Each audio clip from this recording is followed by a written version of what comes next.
I want to start off by saying there are going to be some changes around here. There are going to be some immediate and noticeable changes on the channel. Some immediately noticeable changes. And those changes, in fact, will not be addressed at all. At all. Welcome, welcome, welcome. Good 7:02 p.m. everyone. Happy Sunday. Please do like the video on your way in, or you can wait until you feel like you like the video and then you can like it then. So that is also something you can do. Or you could just like it if you already know you're going to like it and you don't need to wait till you start liking it. You could just like it. So welcome everyone. Chrissy O with a slash in it, Snappy One, Khalidra, Darling Nikki. Welcome. So I regret to inform you all that someone in my Discord made me aware of Jonathan Majors' interview, and Jonathan Majors coming back to the limelight to let us know that he is the victim in all this. And so I think that he is correct. He is the victim, and I think we need to figure out who is victimizing Jonathan Majors. I think we need to figure out who is making him do this and orchestrating him abusing people. So we're going to get to the bottom of it today, and we're going to figure out who exactly it is making him do these things that he is getting caught doing. So that's what we're going to be doing today. That is what we will be doing today. Welcome to the people who just came in. So I want to start by saying I could have done without knowing this. However, on the last stream we did, I think production, it might have been, like quickly put this in the chat as the stream was ending. Like literally, I think I was playing the outro. And then I was like, oh, let me go look at that. And I looked at it, and then I was like, okay, I could have done without seeing this interview. Sherri Underwood has decided that Jonathan Majors, she sees her child. I think she has a black boy. She sees her child in Jonathan Majors, and like everyone deserves a second chance and all that good stuff. So we're going to look at that or listen to it, because I know some people are. The way that, who was it? Joe Budden. The way that Joe Budden came after me last week is diabolical, actually, and targeted. And I don't believe it was like an algorithm issue or like a YouTube automatically looking for his stuff. I think it was him personally. I can't prove that, but I think it was him personally. So we're going to be making sure that we learn some things during this live stream. We're going to be making sure that it is fair use, transformative, and all of that good stuff. With that being said, I want to start off with a TikTok. Actually, I want to start off with my intro. I would have been swallowed up. Have you ever been swallowed up? Swallowed up. Have you ever been swallowed up? Swallowed up. Have you ever been swallowed up? Been swallowed up. Been swallowed up. Been swallowed up. Swallowed up. Have you ever been swallowed up? Swallowed up. Been swallowed up. Swallowed up. Been swallowed up. Swallowed up. Swallowed up. Swallowed. Been swallowed up. Swallowed. Swallowed up. Swallowed. Been swallowed up. Okay, I want to play this TikTok, but TikTok is making me slide a puzzle piece into the puzzle to make sure that I'm not a robot, which I used to think was silly, but now I understand with the rise of AI. Understood. So I saw this TikTok earlier today, and I think it was interesting. This was about the Breakfast Club interview. I don't know if we're going to look at that today. because it's long, and y'all know I like to keep my streams under 30 minutes. And I want to be clear with you guys, we're going to be 30 minutes or under today. Dare I even say 25. So don't expect that you're going to come here and we're going to be chilling for hours. Like, we're just going to be here for 30 minutes, guys, max. And you can hold me to that, as you guys always have, and as I have always been held accountable to my word. So I saw this TikTok about the Breakfast Club interview, which I haven't watched yet, but let's look at it a little bit. Idea of who is creating this targeted attack. Pause, because I can't hear anything. Oh no, what's happening? You have an idea of who is creating this targeted attack? Because let's be clear, I think it's a targeted attack. Guys, I think I know who's behind the targeted attack on poor victim Jonathan Majors. It's Jonathan Majors when he strangled, by his own admission, his ex-girlfriend, Grace Jabari. I've been waiting to see how this would play out, but I think a lot of the discourse here is really, really bad, and Jonathan Majors' woe is me act is getting very, very irritating. The story broke on Monday ahead of the release of Magazine Dreams, and this is being framed as a hit job. This audio was not in relation to the alleged March 2023 assault. This is from September of 2022. Clear that when Majors did his ABC interview where he said he was reckless with Jabari's heart, but not her body, and said he had not battered any woman, he's obviously a fucking liar. But this is unsurprising, as Majors seems to be a textbook narcissist who compared himself to Dr. Martin Luther King Jr. and said he needs a Michelle Obama or Coretta Scott King. I'm a great man, I'm doing great things. The woman that supports me, the one I support, needs to be a great woman and make sacrifices. Sacrifices like, after that September 2022 event, which this leaked audio was about, saying in a text, quote, "I fear you have no perspective of what could happen if you go to the hospital. They'll ask you questions, and as I don't think you can actually protect us, it could lead to an investigation even if you do lie and they suspect something." This is the September 2022 incident. I already feel like this man shouldn't have 2 interviews out as of 2 days ago and shouldn't be getting married to anybody. Just based off of, I completely forgot this man was threatening to delete himself. Jonathan Majors, not the guy in the video, threatening to delete himself after he putting hands on his girlfriend, and he doesn't want her to go to the hospital because he thinks even if she lies, they're going to come and take down a good black man. And he says, "I don't think you understand how this will hurt us."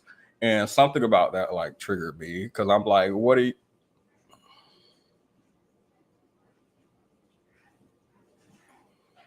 Hold up. Let me see what he said exactly. That leaked audio questions, and as I don't think you can text, quote, "I fear you have no perspective of what could happen if you go to the hospital. They'll ask you questions, and as I don't think you can actually protect us, it could lead to an investigation even if you do lie and they..." I don't think you could actually protect us if you go to the hospital. I believe at this time she was battered after he battered her, and she was saying she was going to go to the hospital and just lie to them so that he wouldn't get in trouble. I think this was what was happening around this time, if I remember correctly. Suspect something. This is the September 2020. Yes, he did get married to Meagan Good a couple days ago. I believe the leaked audio came out, which we'll listen to.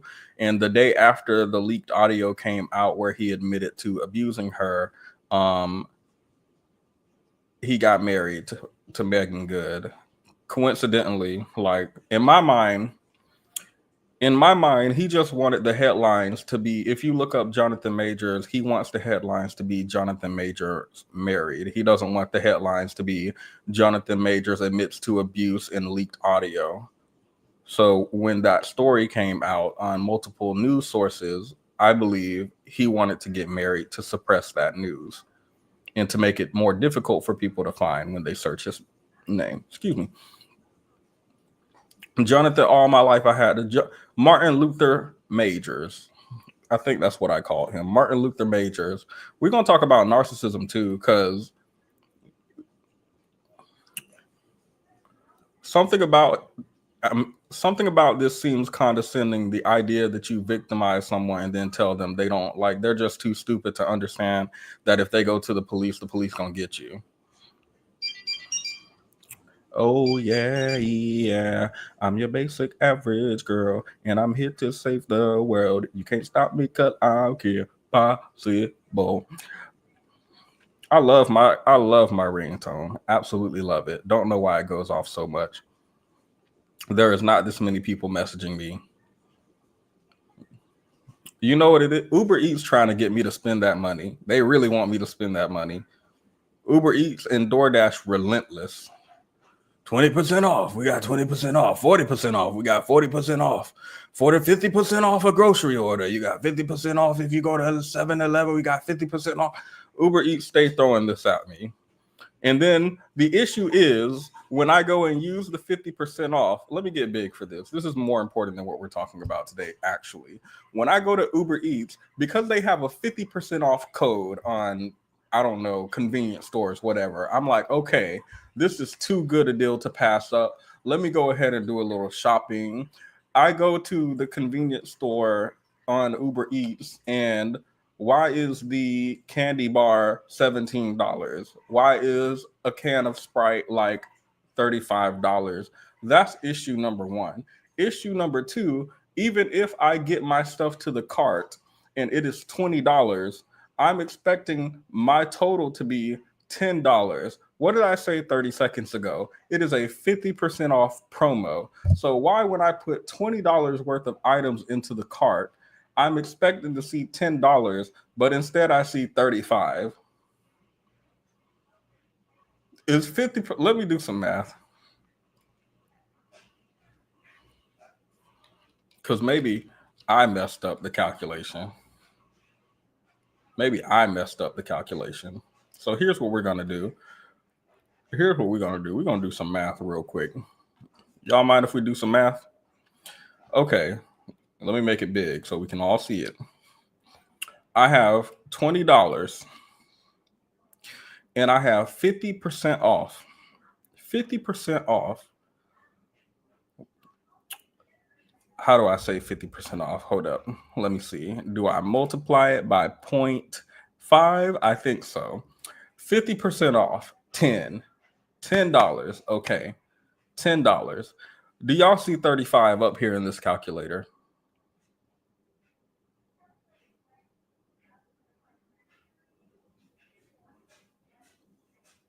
Please, I'll wait for you all to answer. Where did the 35 come from? And the issue is when I go and I don't use the 50% off code. Let's just say I go to Uber Eats and order $20 worth of stuff. It adds up to $30. It adds up to $30 after I do my $20 of food and they do their $7 fee and they do their $3 delivery charge and they do their put the tip on it. Let's say we're at like $33. Why, when I apply the 50% discount, is it 35 now?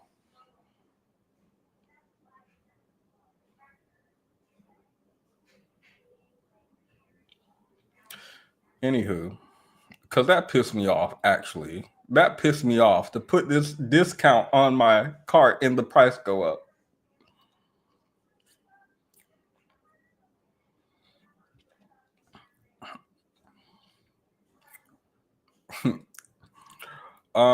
So as of 2 days ago, C Miles, because I did see this question earlier, my father has been diagnosed with cancer, and we are preemptively in my family shaving our heads.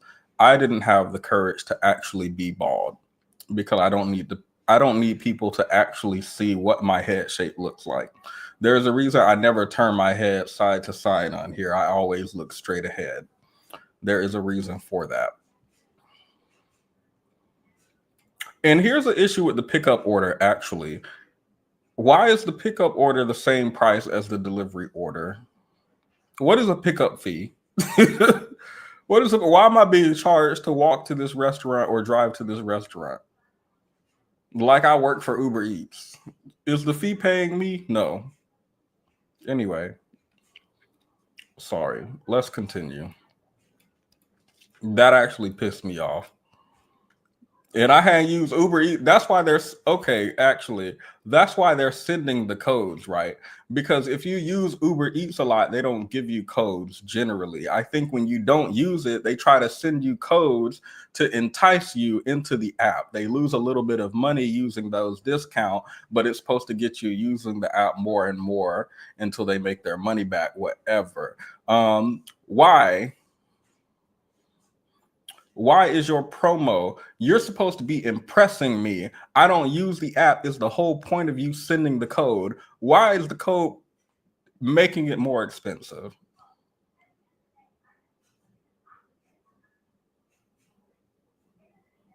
My neighbor's arguing with their on the phone. It sounds like some good argument too. I wish I could listen, but we need to get into this Jonathan Majors.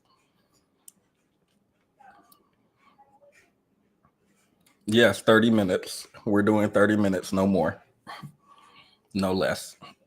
22 incident that leaked audio is about. This is from the lawsuit. Quote, Grace began shouting for help. Majors then forcibly grabbed Grace, placing her in a headlock, put his hand over her mouth to prevent someone from hearing her cries for help, brought Grace back into the house, held his hands around her neck, stating he wanted to kill her, that he was going to kill her. Majors then started hitting Grace's head against the marble floor while strangling her until she felt she could no longer breathe. Respectfully, I could give two fucks that Jonathan Majors has a new movie coming out because Jonathan Majors is not the victim here, despite the fact that that's how he loves to present himself. When something like this comes out during...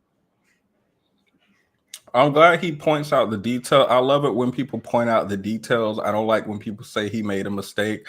I want to hear specifically what he did. Tell me about him choking her, putting his hand over her mouth, dragging her into the house so no one could hear her, slamming her head against the floor and saying, I'm going to kill you. And then tell me about how he made a mistake and everyone deserves second chance. After you say that out loud, please do. So we know what we're talking about. I don't like any movie he's in at all, including I forgot what it's called, but it was like a sci-fi thing. They were fighting like aliens or demons or something. The week of your film's release, how did that make you feel? I was so grateful that I had done my work, you know, and continue to and I'm continuing to do my work. I can't speak to it, but obviously, because you're talking about it, you know, there are vibrations, you know, reverberations, same as everything before, you know. Even the way that question is framed is about victimhood. Oh, it's the week of your movie's release and this audio comes out basically to get you. How does that make you feel? Then he says some cryptic bullshit. I'm annoyed as well that the audio came out this week because this audio should have been used to put Jonathan Majors in prison. Seemingly emotionally abusing someone at the time to the point where they did not go to the police. That's what should have happened in 2022. And then maybe Jonathan Majors would be out now and able to resume his career having actually paid a price. Now, see, I think Hollywood has an accountability problem. I saw JR made a video talking about Ezra Miller. I agree there. I think The Flash should not have come out. Ezra Miller was also seemingly having an extended psychotic break, but that does not excuse a single thing that they did. A lot of other actors that have very, very good PR teams. Michael Fassbender had horrific allegations against him that I had never even heard. Michael Fassbender? Well, who can I trust in Hollywood?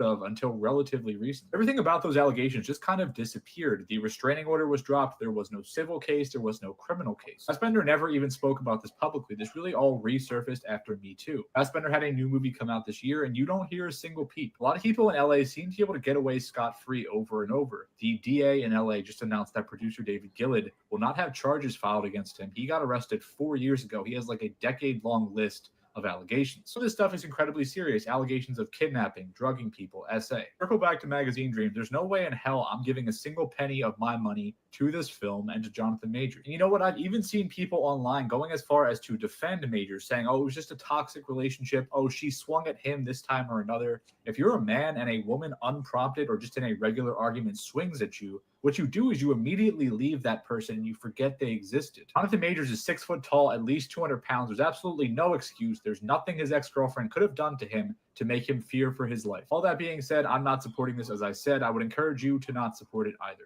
You have an idea of who is. White people have spoken. He speaks for all white people in my mind. Now let's go and see what the let's see what the community has to say about this. I'm gonna play actually no, before I do that, I was gonna play an intro to separate the actual interview from this, but I want to listen to the audio as well. Leaked audio, JD Vance. Hold up, let me see what's going on in this administration. JD Vance said Elon Musk is making Trump government look bad. No, Elon Musk ain't making the government look bad. I think it's more people, like probably all of them. He's making us look bad. He's making me look bad. He's not even an American. He's from South Africa. These people don't like brown people, even when they're white. They don't. They do not like people from over there. I'm trying to see where this leaked audio is. Okay, we'll get back to that. So we'll get back to that. Sorry. Let's listen to this audio of Jonathan Majors saying he aggressed somebody. And I hate how this man talks. Like, he actually talks like he thinks he's a very important person. He talks like he thinks he's the second coming of Martin Luther King. Like, I believe he actually believed that when he said it. Let's see. I'm ashamed. I've never gone out. I never wrestled with a woman before. Man, it's just I've never wrestled. I never wrestled with a woman before. Let me find what that. Let's see what the wrestling was.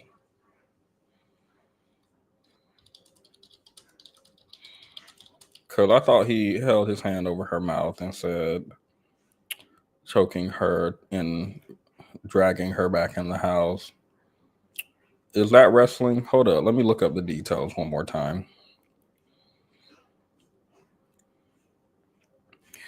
Grace began shouting for help, the filing stated. Majors then forcefully grabbed Grace, placing her head in a headlock, and put his hand over her mouth to prevent someone from hearing her cries for help. He brought Grace back inside their house and held his hands around her neck, stating that he wanted to unalive her and that he was going to unalive her. Majors then started hitting Grace's head against the marble floor while strangling her until she felt she could no longer breathe. This was an excerpt from her civil suit, I believe. Now let's continue. He said he never wrestled with a woman before. In his mind, like, this is, I don't know, wrestling with a woman. You know, wrestling when you're just walking, minding your business, and suddenly someone from behind puts you in a headlock and drags you in their house and try to kill you. No, y'all have never wrestled like that. Well, me neither, but like in his mind, apparently. Let's continue. Yeah, it's just I've never aggressed. Like, You strangled me and pushed me against the car. All those things are under aggressed. Yeah. You know, like, that's never happened to me. So I Because I said something sarcastically, if in your eyes. clearly it's more than that. Yeah. Clearly Something inside of you. Yeah, towards you. In case you didn't hear that,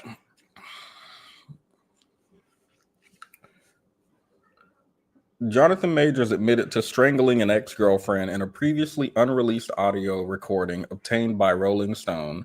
The conversation was captured in the aftermath of a days-long fight between Majors and his then-girlfriend, professional dancer Grace Jabari. Oh, that's what she does. Okay. I never knew that. I just thought, never mind. Who cares? Anyway, this is September 2022. The actor had been living with Jabari in London as he filmed the second season of Disney. Living with her. Okay, so she's like putting him up. Got it. According to a since-settled civil lawsuit, she alleged Major slammed her into a car, dragged her inside the home, and strangled her. The unearthed audio tape published on captures Jabari confronting Majors about the alleged attack in the following days. I'm shamed I ever, Majors began before cutting himself off. I've never been aggressive with a woman before. I've never aggressed a woman. I aggressed you. You strangled me and pushed me against the car, Jabari interjects. Yes, all those things are under aggressed. Yeah, Majors responds. That's never happened to me. That's never happened to him. Choking somebody never happened to him. Apparently, this is something that happened to him and not like something that happened to her. Anyway, because I said something sarcastically in your eyes, Jabari said. Well, clearly it's more than that, Major said. Something inside of you, Jabari says. Yeah, towards you, Majors agrees before the recording ends. An attorney for Jabari declined to comment. Both attorney and agent for Majors did not respond to Rolling Stone's repeated request for comment, but appearing on the Sherri Show on Wednesday morning well, I don't want to spoil because we're about to watch that now.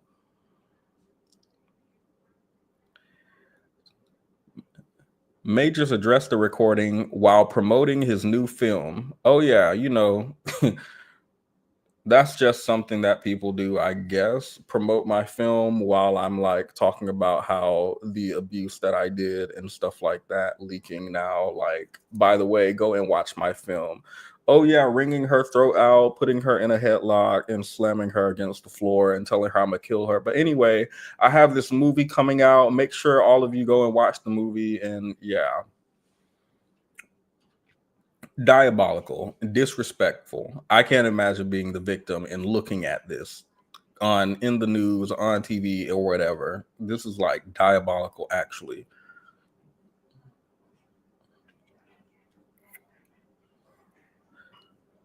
God has a plan, Jonathan Major says, and sometimes you just throw your hands up. I can't speak about it, but I do know there's a plan and I've let go of control.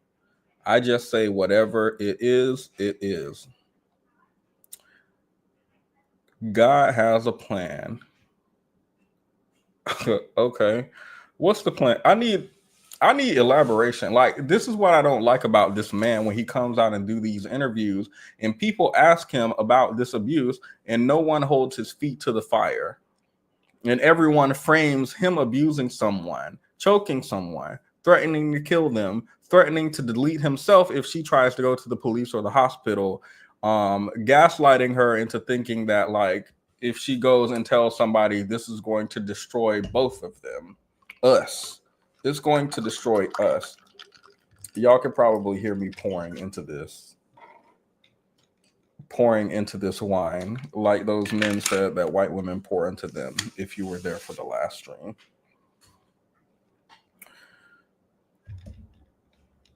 Why is God catching strays for his diabolical behavior? Oh, we'll talk about it. We'll talk about it, actually. I don't know if I want to talk about it now or later, but I found some research about people who believe that they are forgiven by God, and I found it interesting. But I think it would be better to wait until we listen to the interview to discuss it. Is there anything else in this article?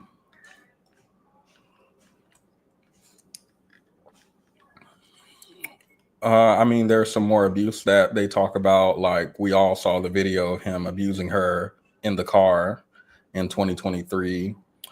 She sustained a fractured finger and a cut to the back of her ear. Throughout the trial, Majors claimed that Jabari was the aggressor in that incident.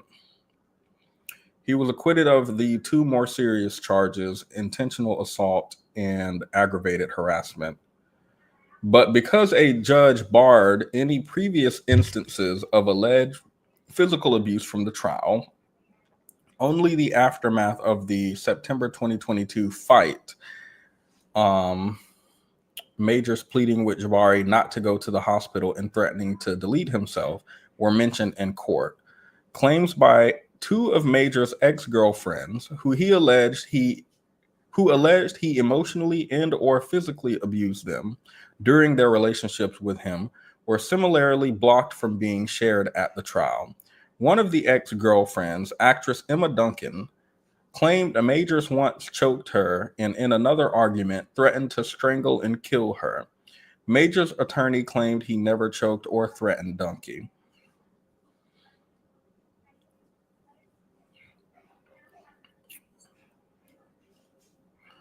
All right. I think this is a long recount of, I think the rest is a long recount of what we already reviewed. The prolonged fight allegedly began when Majors became upset with Jabari for going to a pub with a friend and having the friend back over to their house.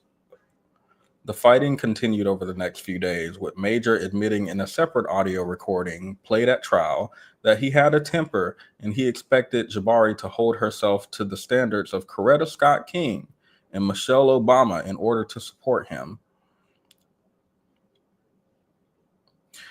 On September 20th, 2022, the situation escalated when Majors, quote, became physically aggressive and pushed Jabari so hard it bruised her backside. She attempted to leave the house, but Majors allegedly picked Grace up in the air and threw her against the hood of her car. Grace began shouting for help. Majors then forcefully grabbed her, placed her in a headlock, put his hand over her mouth to prevent someone from hearing her cries for help, brought Grace back into their house, held his hands around. This is like a kidnapping movie in my mind. I can think of a movie I've watched where someone's running away from a house and being choked out, dragged back to the house for whatever to happen to them. I would be fearing for my life. And this isn't the first person to accuse him of this.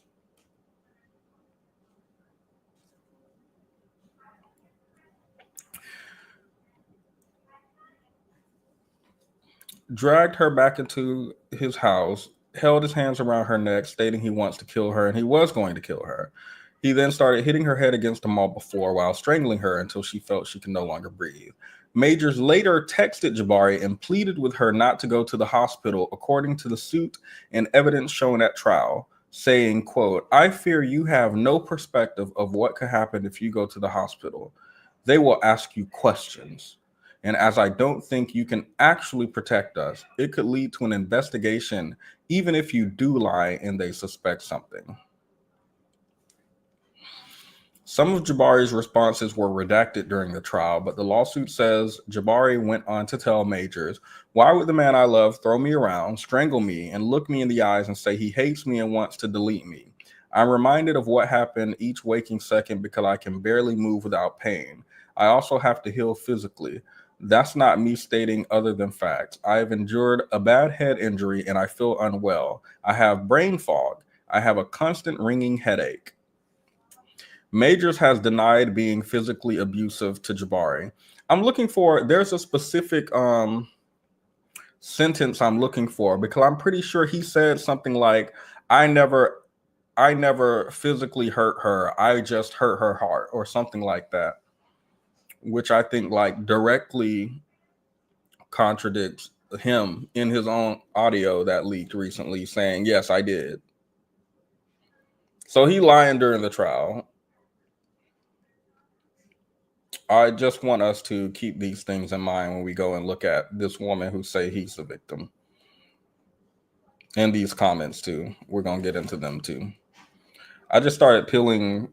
So my computer has plastic wrap on it and I just started peeling. I didn't know the plastic wrap was still on it from like when I bought it at first. Now I want to peel it off.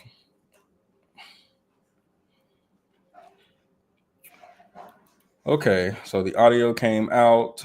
He declined to answer specific questions. He didn't want to address any abuse claims raised by two former partners who dated him between 2013 and 2019. Major says, at some point there has to be accountability for writing your own story. Am I going to fall into that narrative of falling apart, of self-destruction, have a struggle, blame the world, have a struggle, hate yourself, have a struggle, deny every... Why is he acting?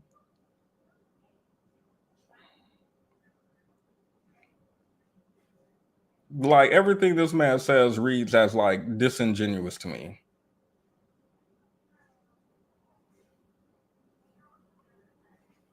There comes a time in a man's life when he has to take responsibility for his actions. I know what I did was wrong, but I have to learn and grow. And like this whole thing sounds like an act to me. Anyway, have a struggle, blame the world, have a struggle, hate yourself, have a struggle, deny everything. None of these narratives is beneficial, Major said. His newfound outlook was different. Have a struggle, learn, metabolize, grow. Anywho, they spoke to various producers, including Michael B. Jordan, Matthew McConaughey, and Whoopi Goldberg, who praised Major's talent and work ethic and spoke of their hope that he'd be able to resume a successful career in Hollywood. Majors has never directly publicly apologized for his behavior towards his ex-girlfriends and has denied ever being physically abusive to women. In an interview with Good Morning America, ahead of his April 2024 sentencing, Major said while he might have not been the best boyfriend at the time, he insisted he never hit a woman. My hands have never struck a woman, ever, he added. Mara Hooper, one of Major's ex-girlfriends who alleged emotional abuse and controlling behavior, told The Hollywood Reporter that she would like an apology. I don't really care that his movie's coming out, she said.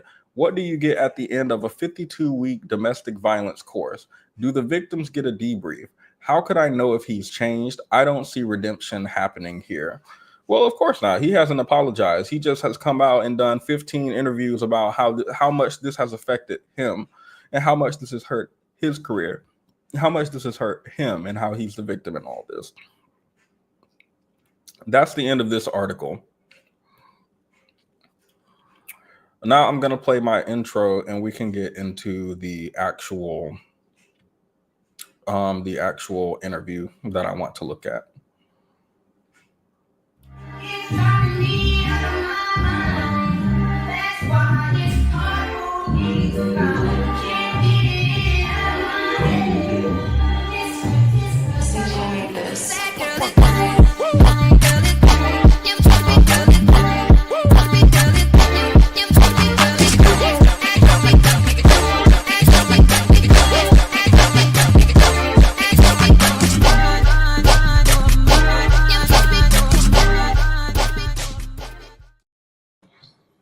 What happened to Swallowed Up? I think that's going to be my outro now. We can get swallowed at the end.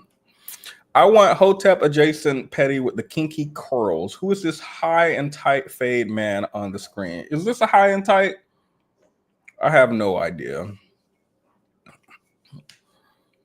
I don't know that long-haired man on the screen. Let me take him off, actually.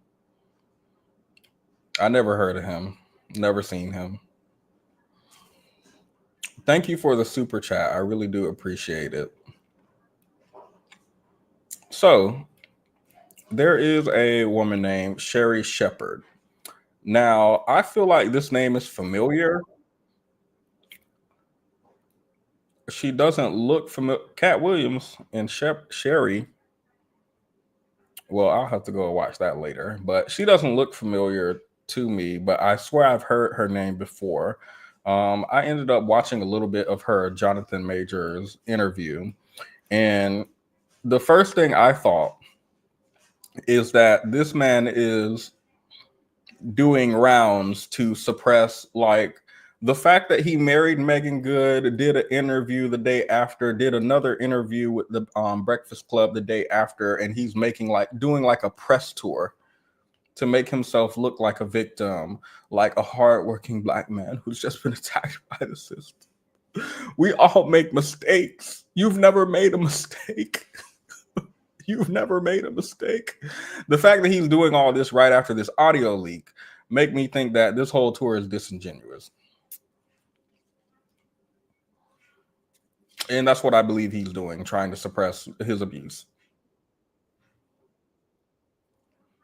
let's get into it.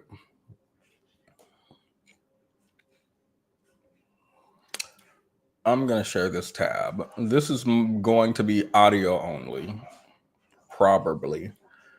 And let's do 1.5.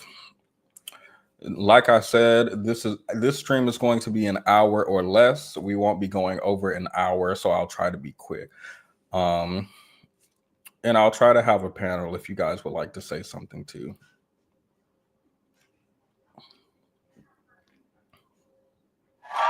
Three, two, one. Okay.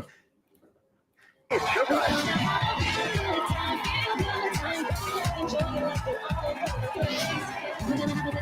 Whoa, wait.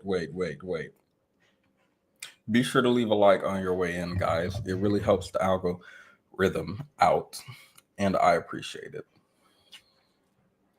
I did not say 30 minutes. I did say at the beginning of the stream, this stream will be 1 hour, no more than 1 hour. I did say no more than 1 hour at the beginning of the stream. I remember that clearly.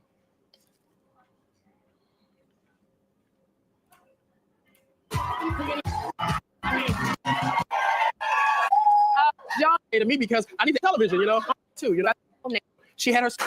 Hey, Miss Gloria. Yo, I got to tell you, today is an exciting day for me because one of Hollywood's finest actors is right here upstairs, Jonathan Majors. Why is he getting cheers? What is it about anything Jonathan Majors has done recently that would have people cheering for him? Did he go to therapy? Did he apologize to any of his victims?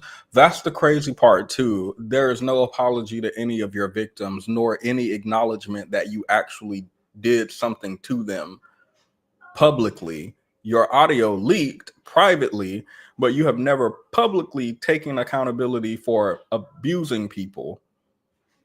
Like, did he even get a prison? I don't even think he got a prison sentence. Let me see.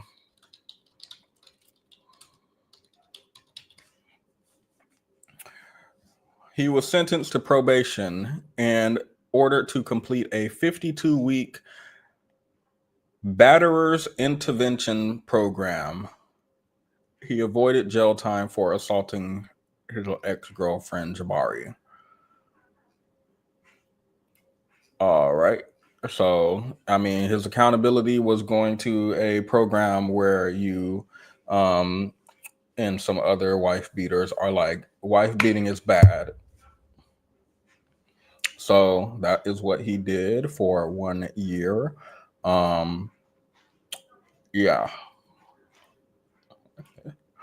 I guess you guys can decide if you feel like that is accountability. Doesn't seem like it to me, but who am I to judge what society decides accountability is for trying to kill women and getting claps and cheers?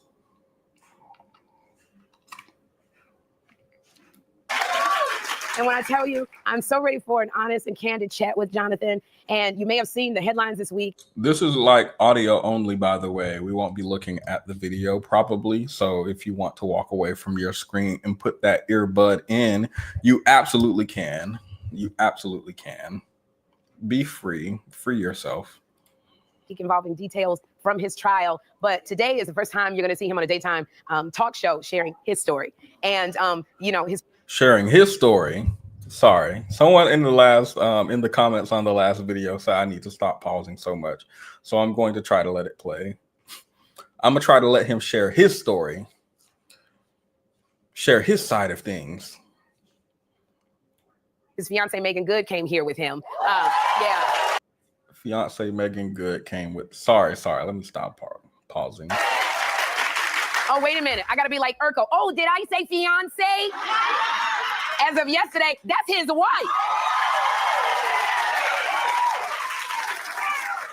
He found his good thing, boy. And it's so exciting. They had a... He found his, not beard. What would I call it? What do you call it when a black man like dates white women once he's rejected by that crowd or does something to them to get in trouble? He runs to black women to save him, Save me, black women, please save me. I'm just a good black man being attacked by the system. Please save me. Please wrap your arms around me and accept me into the community. Pay my bill also and give me a place to stay. What is that called? Well, I guess Mammy would be like the archetype for the woman, but what would we call him? Like, what is this type of person? Meagan did disappoint me, and I looked her up and she's older than him, which is wild based on like appearance, but like maybe we shouldn't judge people by their appearance and try to guess their age based off of that. So I was surprised that she was older than him, though. That's what I'll say. Black don't crack, like for one gender specifically, I think.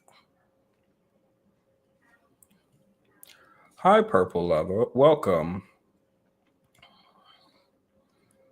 Well, let's continue. Sorry. His full a week A nothing AB. Got it. A week A nothing AB. Small private ceremony at their home. It was performed by his mother, who's a pastor, and his mother, hold on, let me write this down. I didn't know that. Jonathan Majors' mother is a pastor.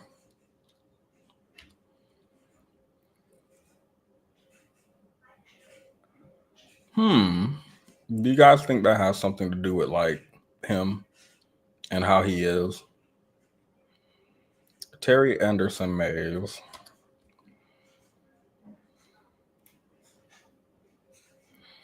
Jonathan Majors confirms marriage to Meagan Good officiated by Dallas pastor mom.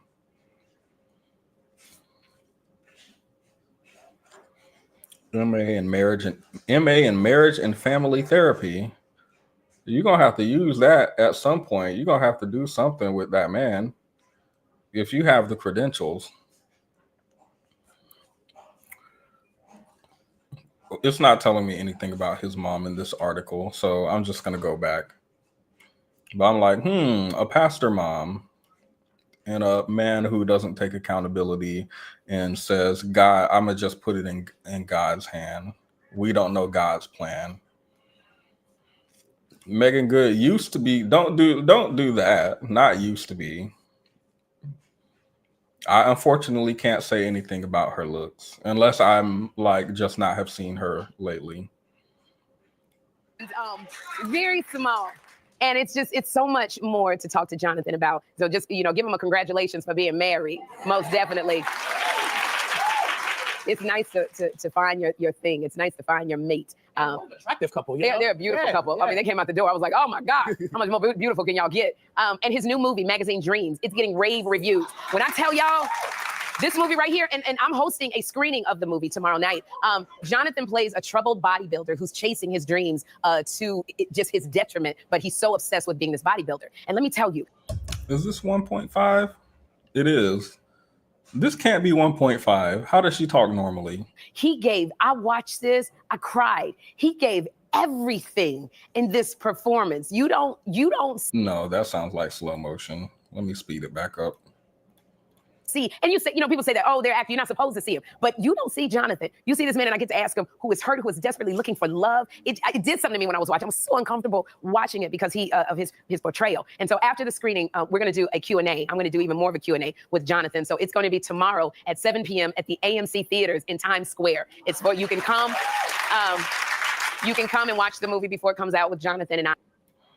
I am drinking some wine. I forgot what type it is, what the name of it is. It's some red wine. I poked the cork in the, so pause, let me back up. This is a commercial break, by the way. I don't have like the cork screw to get the wine out right now. I don't know where mine went. So I had to like try to get it out without the wine opener. And so I'm like trying to put a knife in it, a screwdriver, it's like something so I can pull the cork out. That didn't work. The cork pushed down. So I was like, okay, I'll just push it down in the bottle. Instead of pushing it down in the bottle, I ripped it up. Then I pushed it down in the bottle. Here's some of the cork, actually. So now there's like little itty bitty bits of cork inside the wine bottle, and I can't actually close it. So there's saran wrap on the top, and I'm just gonna have to drink the bottle of wine because there's no way to close it.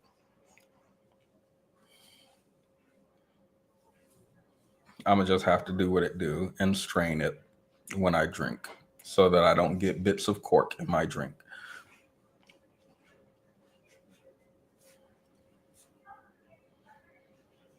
There's also some apple juice in it. And then I'm going to do an extensive Q&A with him later after the movie. So he's going to be out later, and nothing is off limits. He said to me, nothing off limits. So I cannot wait to talk to Jonathan about this movie, especially about this movie and so much more. So you're going to see him later on in the show. But one thing that got me smiling this morning, y'all, I am still so amused. I talked about this in my Hot Topics a few weeks ago, that Henry Winkler, he's got a new movie coming out with rapper Sexy Red. Okay. All right. Well, I don't care about this part. And we had to put Jason That's a double standard for many people. on the space. I know, but them do touching on you like that. Where's Jonathan? So this ain't the Jonathan Majors episode. This is why I miss Wendy Williams. Wendy Williams gonna get right into tearing up whoever she about to tear up for the day.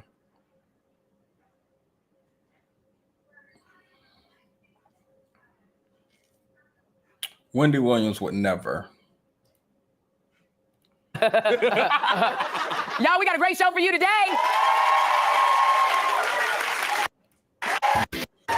So for his daytime talk show exclusive conversation, he is here to talk about it all, including his new movie, Magazine Dreams. Please welcome Jonathan Majors. There he is. Look at us with the same haircut. With the same haircut.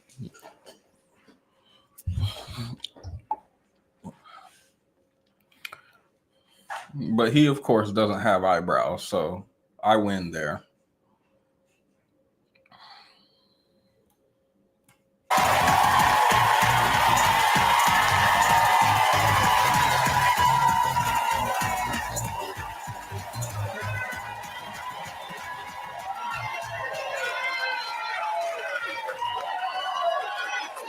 Woo. There's a lot of energy, a lot of love over here. Amen. We've been waiting for you. Amen. I have to tell you, it's so many places that you could have gone, Jonathan, and you chose to come here. And So many places you could have gone. Name them. But you came here to a Black woman. You came here with a Black audience. And why did you come here? Could it be, I hypothesize, could it be that the only person or people who will accept an abuser without like ruining their career is a... Never mind. Let's not do racial stuff today. I so appreciate you coming here, seeing the family. I appreciate you being here. You know, last time you were here was back, I believe it was March 2023. And you 2 years ago, you had started Marvel's, you were in Marvel's Ant-Man.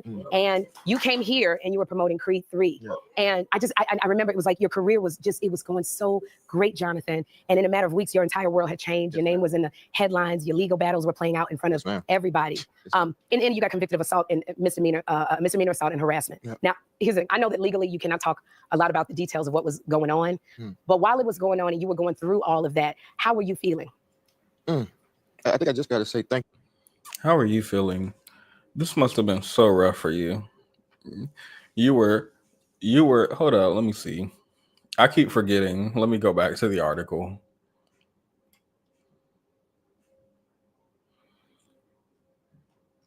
Because like I honestly keep forgetting. So I'm just gonna have to go back to the article to read what it was that happened.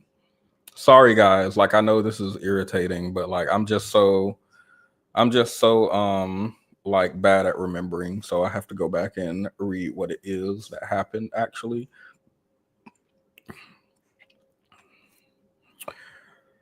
Majors became physically aggressive, pushed Jabari so hard that it bruised her backside. She attempted to leave the house, but he picked her up in the air and threw her against the hood of her car.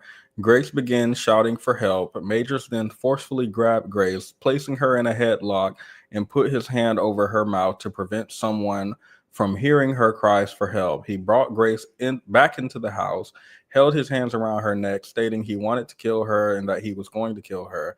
Majors then started hitting Grace's head against the marble floor while strangling her until she felt she could no longer breathe. Majors later texted Jabari and pleaded with her not to go to the hospital, according to the suit and evidence shown at trial, saying, "I fear you have no perspective of what could happen if you go to the hospital. They will ask you questions, and as I don't think you can actually protect us, it could lead to an investigation, even if you do lie and they suspect something." I believe also in here at some point, this article says he threatened to delete himself if she told somebody or went to someone. All right.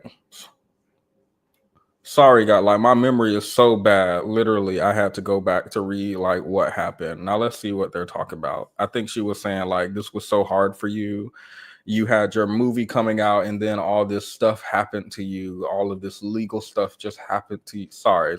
What did she say? Now, here's the body.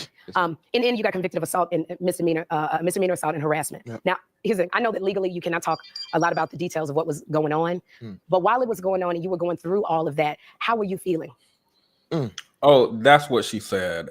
You were going through all of that. So all of that I read, that's what he was going through. All of that, like the legal battle for choking and dragging back into the house, slamming her head against the floor, saying he's going to kill her, threatening to delete. That's what he was going through at that time. Just wanted to make sure we're all clear. That's all. Are we not going to discuss what's happening with this governmental coup? Not sure how to spell it. I feel like we all know the government's being overthrown. Trump don't care about a law, apparently. Are the courts going to hold up the law? We don't know. We're uncertain. What are we going to do about it? I don't recommend you guys go out and revolt. I think Black people should sit this one out and let white people go and march and protest and stuff. I'm just thinking about like logistics and 90% of the population versus 10% of the population, and like what would be more effective as far as numbers and stuff like that. I think we should stay informed about how we can vote in opposition to what's happening. Otherwise, I actually don't like outrage streaming. Like I don't like streaming and being like, oh my God, Trump has made an executive order to overthrow the Department of Education. I am outraged. Like I feel like I'm outraged. You're outraged. Everyone in my chat, I believe, is outraged. I think we are all on one accord. This has been happening for like 10 years. Donald Trump started in like 2016, 2015 or something is when he started. And for 10 years, we've just been outraged. At the point where he said, grab him by the pussy. So that's where I'm at currently. We will still continue to talk about that stuff, by the way, but like at this point, I'm like, we've been talking about it for 10 years. So I would recommend looking at your current state, looking at what current elections are coming up and seeing who you can vote for to push back against that policy, because currently, apparently, some Democrats saying they're going to vote for Trump and his appointees and his policies as a strategy or something. Don't know.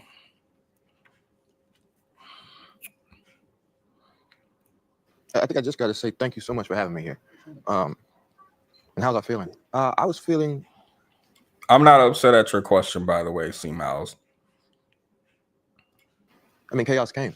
Yeah. You know, and you talk about it. You know, you think about it. You know, oh, you're in war now. Oh, you know, this is it. You know, you're in the middle of it. The Bible talks about trials and tribulations. What does he talk about? Like, why does he say nothing? I feel like every time I listen to this man talk, he says nothing at all. Especially when you ask him about that abuse, he don't say nothing at all. Just a bunch of nothing. Let me listen to it again. You know, and how going on. But while it was going on and you were going through all of that, how were you feeling? I think I just got to say thank you so much for having me here. And how was I feeling? I was feeling, I mean, chaos came. Yeah. You know, and you talk about it, you know, you think about it, you know, oh, you're in war now. Oh, you know, this is it. You know, you're in the middle of it. The Bible talks about trials and tribulations, you know, but it's very different to find yourself in it. And you look at the Bible differently. And it's been a journey, you know. Did he say anything just now? I feel like he didn't say anything, or am I missing it? You know, it's how did I feel about it? Well, thank you for having me here. And you know, it's chaos. And you know, the Bible, you don't look at the Bible till you look at the Bible. And you know, there's this and that, and that's just how it is. Yeah, like, was anything just said? Well, the guy has a plan, apparently. This is a minister's son, no accountability whatsoever. Well, of course it would be a minister's son, in my mind, actually. That's not the part that surprises me. In fact, I would expect that. My love is here, you know, and Megan, and there were days when, you know, just no surprises, you know, laid up on the couch, just wouldn't move. Actually, 1 block down from where we are now. It's funny, when we drove in here, I looked and I went, oh, that's the place. Yeah. You know, that was hard. But it's been a healing journey. It's been a moment of reflection. It's been 2 years of growth, healing, accountability about, you know. 2 years of growth, healing, accountability. You don't have to define accountability for me, actually. I don't know why nobody stops him during the interview and say, when you say 2 years of accountability, what do you mean? Have you apologized to the victims? Have you done any type of therapy outside of the mandated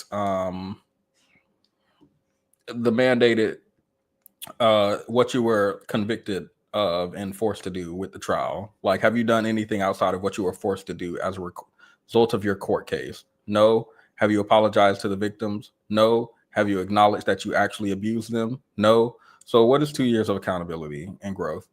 What is that? But he gonna let us know. I think it's God. That's my guess. Who I was, where I was, what I was doing. Yeah. Where my mind was at, where my spirit was at. And I was saying to Megan, I'll conclude, I was saying to Megan a couple nights ago, I said, I feel different. I just feel different. Yeah. You know, and I love the man I am now. Therapy? No. Counseling? No. I just feel different. Yes. Self-improvement? No. Apologizing to my victims? No. Acknowledging that I abused them? No. I just feel different? Yes. I just feel different. 2 years of healing and growth means nothing changed, but 2 years later, I just feel different. Got it. And I was saying to Megan, I'll conclude, I was saying to Megan a couple nights ago, I said, I feel different. I just feel different. Yeah. You know, and I love the man I am now. And I don't know if I could. Yeah, yes, ma'am. Yeah, you just, if you I know, ma'am. Oh, I said ma'am. I said ma'am. I'm sorry, Sherri. I'm sorry, Sherri. You know, it's I just left my mama. I know. So like, that's not what I'm saying. No, because I have that nurturing quality. Yeah. I have that nurturing Well, no, quality. it's just I'm a Southern boy. Yeah, I appreciate that. I can't shake it. I appreciate that. So I apologize. No, you ain't got to apologize. We good. I love you. I love you, Sherri. Yeah. Oh, thank you. You know, and thank you for that. Yes, ma'am. The audience is clapping because he loves the person he is now. The person he is now apparently has done nothing to improve himself from 2 years ago when he was accused and convicted of abusing that lady.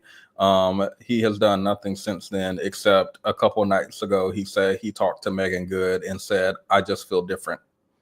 So that's what they're clapping for. He now loves the person he is now, who apparently seems like the person he was 2 years ago when he was doing it, but whatever.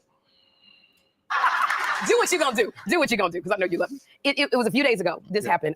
This audio recording from 2022. It was leaked to the press. It was allegedly of you and your ex discussing an aggressive incident. Now, what can you tell me about that? How does this make you feel? Like, now this is coming out. You got a movie coming out. Big things are happening, and now this tape of you allegedly doing this is coming out now. How are you feeling about that? Before he responds, I hate this framing. I hate this framing. Like, I completely hate. You have all this stuff coming up and this comes out now. Okay, who cares? Did he put his hands on them? Is the audio him saying, yes, I did put my hands on you? Who cares that it came out before his movie? Why? It feels like there's an insinuation that, and this happens a lot. I remember this happening with Bill Cosby, especially. I think maybe R. Kelly and other people, right? Famous people in particular. Ezra Miller was brought up also earlier when he had the Flash movie coming out. But there's this insinuation that people are holding their allegations until you have something big coming up to ruin you. And I think this is done as a way to discredit victims who come out about their abuse. And I think it's done to sow doubt into the victims coming out. Like, oh, awfully strange that they're coming out with this right before your movie. Like, that's what the vibe I'm getting. And maybe that's not the vibe she's putting out, but that is the vibe that I'm getting.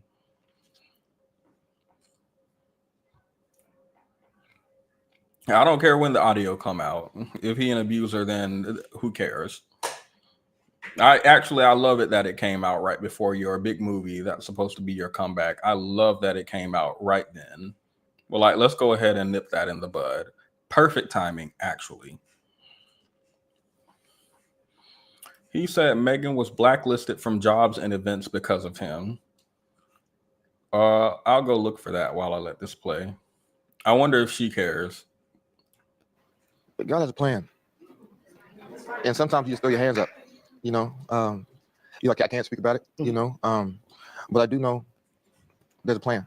And I've let go of control, you know. And I just say, hey, whatever it is, you know. Audio came out where you admitted you choked her, abused her. How do you respond? God has a plan.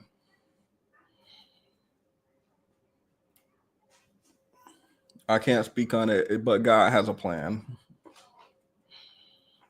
Let's talk about God has a plan, actually. I think I have an issue with people who have done something atrocious or who have a terrible personality or have done terrible actions, whatever. And they find God and do no additional work. I remember being in the military and there were people like this. Because it's very stressful and hard and like they find God, but there's not like actual coming to God. It's like you're in a stressful situation, so that makes you go to God, and it's not actually genuine. Think about like the people who are in prison and how many people find God in prison. Usually you find God at your lowest, apparently, not like when you're doing well or something like that. No, it's when you're in prison or when you're being attacked by the media or when you are Jonathan Majors put his hands around somebody's neck. This is when God comes into play. So I have an issue with people finding God and not doing any additional work on themselves. And I was watching something called To Catch a Predator. You guys have probably heard of this or seen like some of the YouTubers who do this, but it's a show where usually men, like 99% of the time men, go to meet up with little kids for sex, but instead they find a journalist named Chris Hansen, or the YouTuber, whoever does it, in the police department waiting to arrest them. And Chris interviews these people and asks them questions. And one of the episodes I remember in particular, there was a church-going man, and he asked questions like, what is your wife going to think when this story comes out and you're on TV? What will your wife think of this? What about you work as a teacher with children? What is your boss going to think of this at the school? You are an usher in the church. What is the church going to think about this when they find out? And this man in particular, if I remember correctly, had prior charges related to doing stuff with children. And I'm not downplaying what he did, by the way. If you take issue with my language, I'm just using certain language because YouTube doesn't like using the appropriate words to describe what he did to children. So apparently he had done it before. And basically he went to the church after this and he prayed for forgiveness and they forgave him. His wife, pastor, in the congregation, like the whole community, basically forgave him. And when Chris asked him what he's going to do after all this, Are you going to get help? Are you going to get counseling or therapy? What do you think should happen to you? Do you think you should go to jail? He says, I think I should go to the church, like instead of prison. I think I should go to the church and I should beg God for forgiveness. I think I should go to God again. And I found that interesting because, like, there's not actually any justice or any accountability. There's just like, God, I'm sorry. And then everybody is okay with what you did. Like, it's in the past now. You apologized. Here, come, let me dip you in the water. You're born again. And as I'm thinking about that earlier today, the algorithms, and I find a study where, let me read the title, Feeling Forgiven by God can reduce the likelihood of apologizing, psychology study finds. Divine forgiveness can actually make people less likely to apologize by satisfying their, I'm putting this on silent.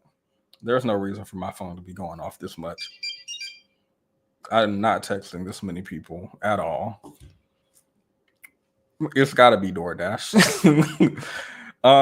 Divine forgiveness can actually make people less likely to apologize by satisfying their internal need for resolution. These findings were consistent across Christian, Jewish, and Muslim participants. Let's see. So there was a news release from this post, and I'm going to read the abstract. In the current research, we tested the downstream effects of divine forgiveness, which is perceived forgiveness by God, on an interpersonal level, apology behavior through two counteracting pathways, an inhibiting pathway through self-forgiveness, and a facilitating pathway through gratitude and humility. In study 1, using recalled offenses, we found that higher perceived divine forgiveness was positively associated with self-forgiveness, which in turn was negatively associated with apology behavior.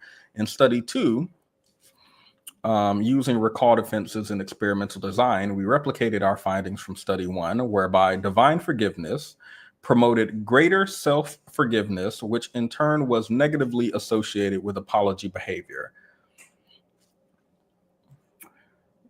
Let me go down. There's a linked article. Feeling forgiven by God can reduce the likelihood of apologizing. People who believe they've been forgiven by God may be more likely to forgive themselves after hurting someone, but this self-forgiveness doesn't always lead them to apologize. In fact, a new study published in the Personality and Social Psychology Bulletin found that divine forgiveness can actually make people less likely to apologize by satisfying their internal need for resolution. I feel like this is kind of a rewrite of the same thing.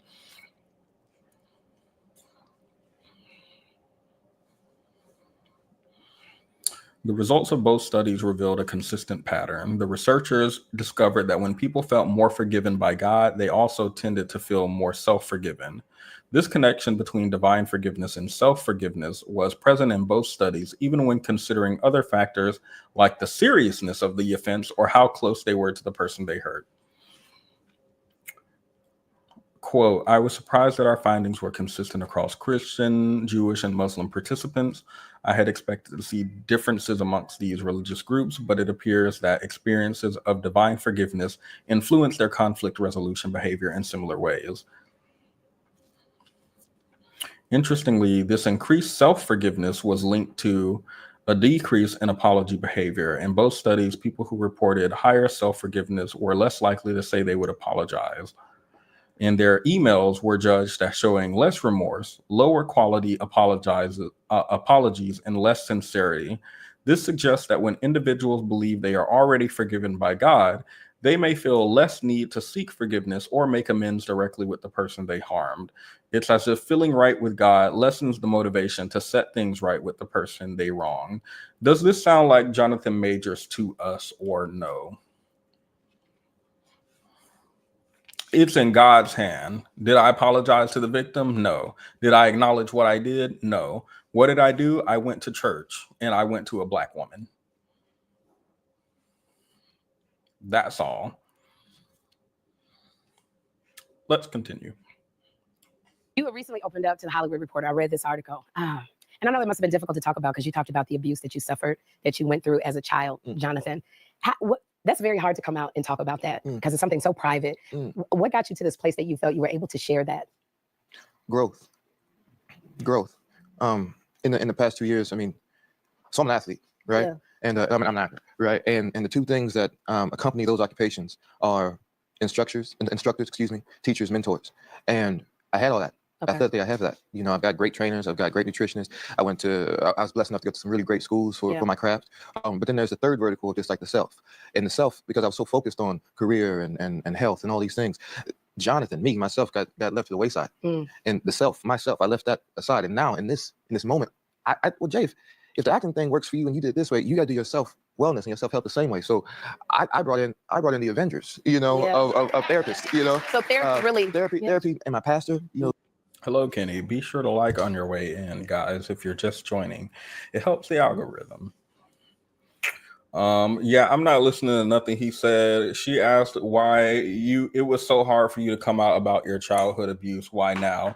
And my answer is like, oh, well, this audio is coming out about me abusing someone and admitting to it. So I'm going to try to make myself look as sympathetic as possible so that people excuse my behavior. Is that what he said? Was that his answer? Because that was mine. He sounds rehearsed. Oh, he and his lawyer, I bet, went over this.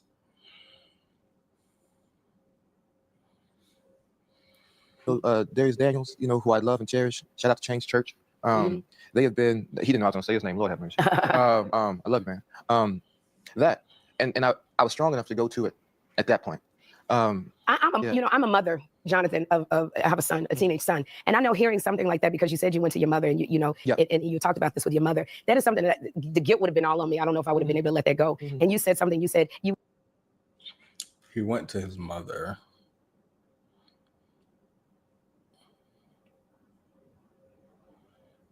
You didn't blame your mother. You just were telling her, just to get to that place. So that speaks of a certain forgiveness. Like, how did you even get to that point where you could talk to your mother about that? The first person I spoke to about it was Meagan. Okay. And then months went by. So it's not like I was like, oh, great session, you know, great prayer. Call dad, call mom. Yeah. No. It was a process for my growth and for my family's growth. Because as I said, we're a Southern household and certain things don't get talked about. And it was important for me that my mother knew that I knew, you know, and that we were going to be okay. The family was going to be okay, and we were going to be stronger because of it, because it was a cancer in our family, you know, and it was a cancer. Wait, what do you mean we're going to be okay? What happened to your family? Why would you be so you choke someone, drag them back into the house, threaten to kill them, threaten to kill yourself if they go to the police or the hospital, gaslight them into staying with you instead of going to get their injuries treated, smash their head against the marble floor, call your mom, and you're like, Mom, we're going to be okay. We're going to get through this. Get through what? Is this narcissism?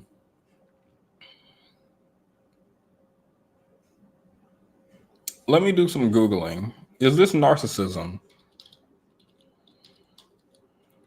You put your hands on someone, you're going to get through it. I'm going through it. This is coming out when my movie's about to come out. I can't believe I'm dealing with this.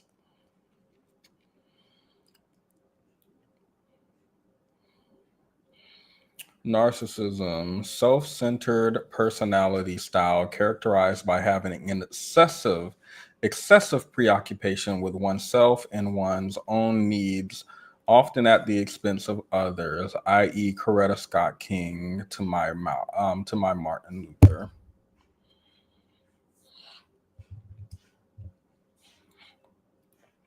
I believe these are narcissistic traits. Like at the point where you abuse somebody and you make it about you, can we call this narcissism? I know we're not psychologists, so like we can't diagnose him with it, but can we call him that?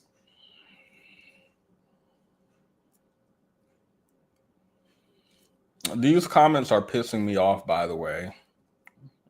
like, because we're not looking at the video, I scroll down to the comments, and the comments are, this is literally the most emotionally and spiritually satisfying episode of Sherri I've seen. I pray that Jonathan gets his second chance and that he and Megan have the most glorious life together. I am a grown A man, and this interview has me crying. Now I know what this brother has been through. It explains a lot. The fact that he's been trying to get help and change is a beautiful thing. Trying to get help? Where is he trying to get help from? Did he say he did something during these 2 years, or did he say he talked to Megan a couple nights ago and said, I feel like a changed man now, with no actual work on myself? We all make mistakes in life. The important thing is to learn from them. And I've never made that mistake, by the way. I've never made that mistake. I don't know if y'all have ever like, I don't know if y'all have ever made the mistake of, wait, let me go back. I have such a bad memory, y'all. I'm so sorry. I'm so sorry. Literally, my memory is embarrassing. Majors became physically aggressive and pushed Jabari so hard that it bruised her backside. She attempted to leave the house, but Majors allegedly picked Grace up in the air and threw her against the hood of her car, according to court documents. Grace began shouting for help, the lawsuit continues. Majors then forcefully grabbed Grace, placing her in a headlock, and put his hand over her mouth to prevent someone from hearing her cries for help. He brought Grace back into their house and held his hands around her neck, stating that he wanted to delete her and he was going to delete her. Majors then started hitting Grace's head against the marble floor while strangling her until she felt she could no longer lead. He later texted Jabari and pleaded with her not to go to the hospital. According to the suit and evidence shown at trial, saying, I fear you have no perspective of what could happen if you go to the hospital. They will ask you questions, and as I don't think you can actually protect us, it could lead to an investigation, even if you do lie and they suspect something. I'm so sorry, guys. This is so embarrassing how bad my memory is, and we have to go back and read this every time so I can remember. I just wanted to see like the mistake he made that we should forgive him for. The mistake he made that everybody's talking about. I keep forgetting what it is. So like it's important for me, not y'all, but for me, because I have a bad memory, to go back and look at like what he actually did. So let's go back. I'm a grown A man, and this interview had me crying. Now I know what this brother has been through. It explains a lot. The fact that he's trying to get help and change is a beautiful thing. We all make mistakes in life. The important thing is to learn from them and do better. We got to give this brother the grace of forgiveness. We don't have to do anything. You can, and I can call you disgusting for it.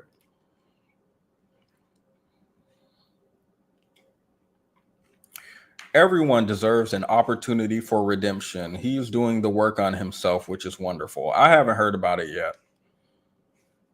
Let me see. It's like 20 minutes left in the show. Maybe he'll talk about the work he's been doing, because he ain't said nothing yet.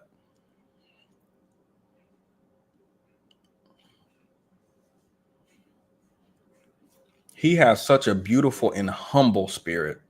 I'm so happy for both Mr. and Mrs. Majors. Congratulations to such a beautiful couple. Half of them are beautiful. You're not going to convince me the other half is, but may God continue to bless you both together and individually as you walk this journey together in love. Sending virtual hugs. This comment section has me thrilled. I'm like, this man is choking people out. This is the last step of abuse before killing someone. And people are like, oh my, we all make mistakes.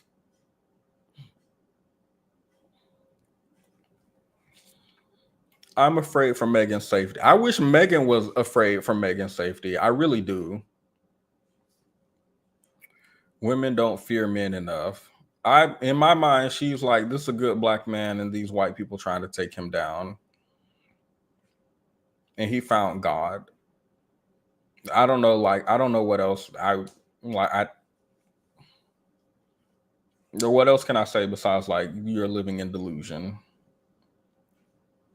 If you look at this man and say, oh, this is genuine growth, he's in exactly the same place he was 2 years ago.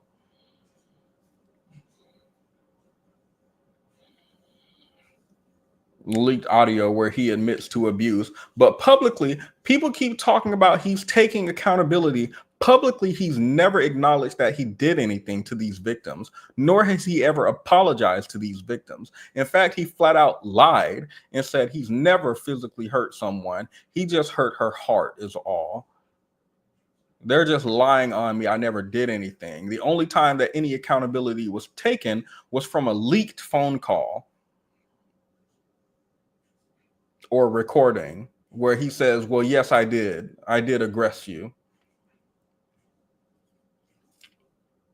Is that accountability? Is accountability where you literally have to leak my private conversations to find out that I acknowledge that I did something, but I will never acknowledge it publicly? No. And he acts terribly. He's acting in this interview terribly. I hate him in his movies and I hate him on this. Like,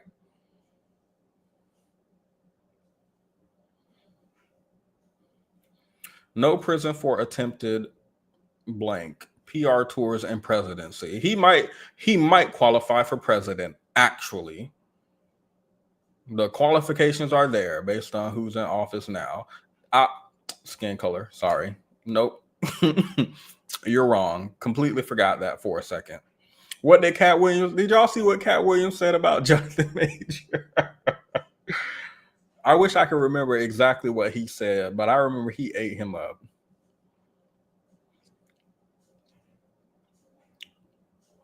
Ate him up. He does have the qualifications to be president if you discount skin color, because you know they care about that a lot. A lot.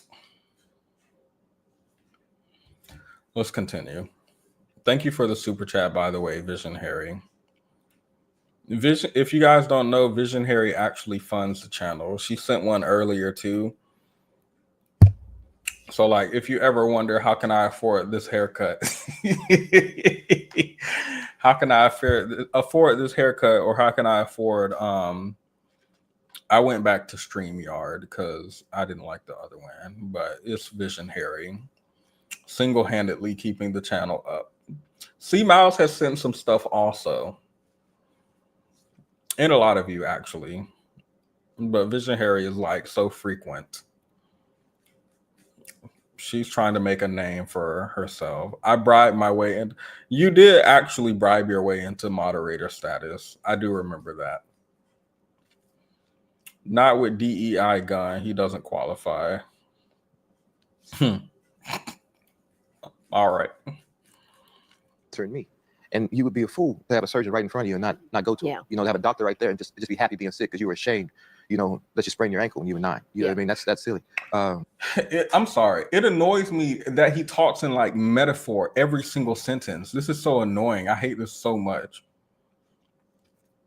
I did A, and so I'm seeking therapy so that I can resolve these issues in me that might result from my childhood, and so that I can be a better person. Instead of saying that, he's like, it's a chaos. It's a chaos brewing.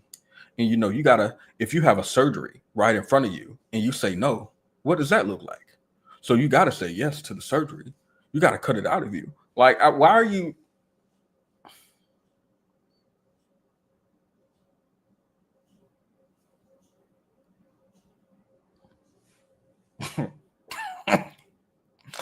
A military cut?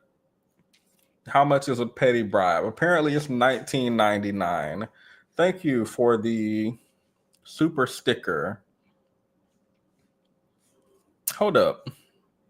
Oh, okay. This is what the super sticker looks like. I don't know how to zoom. This is what the super sticker looks like. I didn't actually know this. It doesn't show up on StreamYard. I have to go to the other tab to see it. Thank you for this super sticker that says #1. I'm going to assume that you're saying I'm #1. Now, if we look at my subscriber count, view count, and compare that to, I don't know, Mr. Beast, that would certainly be untrue. But I'm going to assume you mean in spirit. Yes, I am #1 in spirit. Thank you very much. Or was this a bribe for moderator? Because I did just say that a couple seconds ago.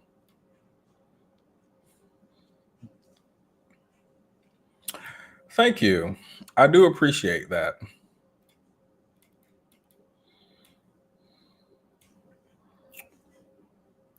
One times 1 million. 1 million subscribers by the end of the year. I'm speaking it into existence because I feel that I actually have a relationship with God instead of like just, oh my God, I just beat somebody up and I'm going to jail. Let me like suddenly find God right now in this moment. Never talked about him, never seen me at church, never seen me praying. Just every time that you bring up when I abuse that person, now like God, it's in God's hand, God's plan. God works in mysterious ways.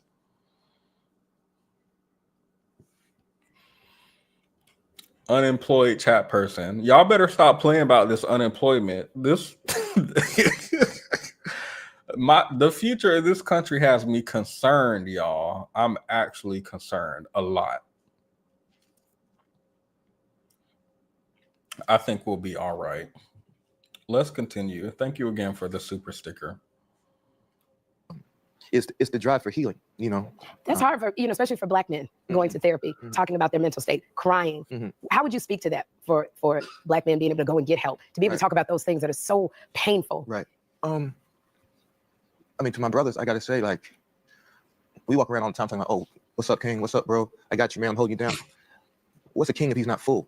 You know? What's up, Kang? The idea that I would put my hand around someone's throat and threaten to kill them in the interview would be sympathetic towards me.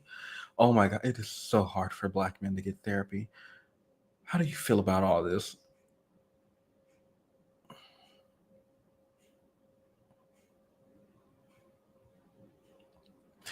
It is difficult for Black men to get therapy. I think it's difficult for Black people to get therapy, not just because there are physical constraints regarding where Black neighborhoods are and how Black people tend to be gatekept out of moving out of the community, redlining, blah, blah, blah. Like physically difficult to have a robust mental health system directly accessible to you physically, but also like mental health being taboo in the Black community, which I think we're doing better about, I feel like, in modern day, but still, yes, I think it's difficult for Black people to get therapy. He put his hands on somebody, choked them, according to these things we reading and these court cases we went through. What?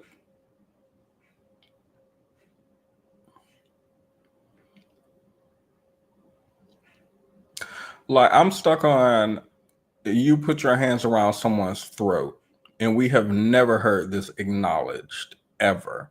In fact, you straight out denied it, even though there's audio leaked showing you admit to it. That's where I'm at. I'm not even at how difficult it might be for Black people to get therapy and what type of trauma you have from being abused during your child. I'm not even there yet. Like, I'm at acknowledging this actually happened.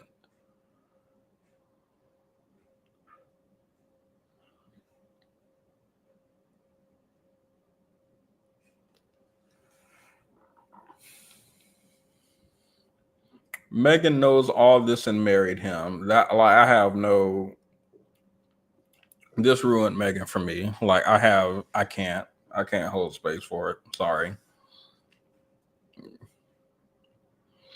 I'm more of a girl's girl type of person. Like, I like women who are like, I see other women are struggling and I stand with them. I'm not like, I don't really like the people who are like, oh, he choked, beat you. Well, he's a good Black man, just trying to make his way through this world. The white man trying to take him down. Where are the black man from the other? Let me see. Were y'all here? How many of y'all were on the last stream we did? Let me see if I can bring them up, because this man was saying white women are submissive and black women are like, don't stick with a good black man and build him up and support him like white women do. And Jonathan Major's story seemed like every story that I hear about black men with white men, with white women. And him and Meagan Good is everything I hear about black men with black women. So I'm trying to see what reality that man live in. I forgot his name, Kano or Sino or something like that.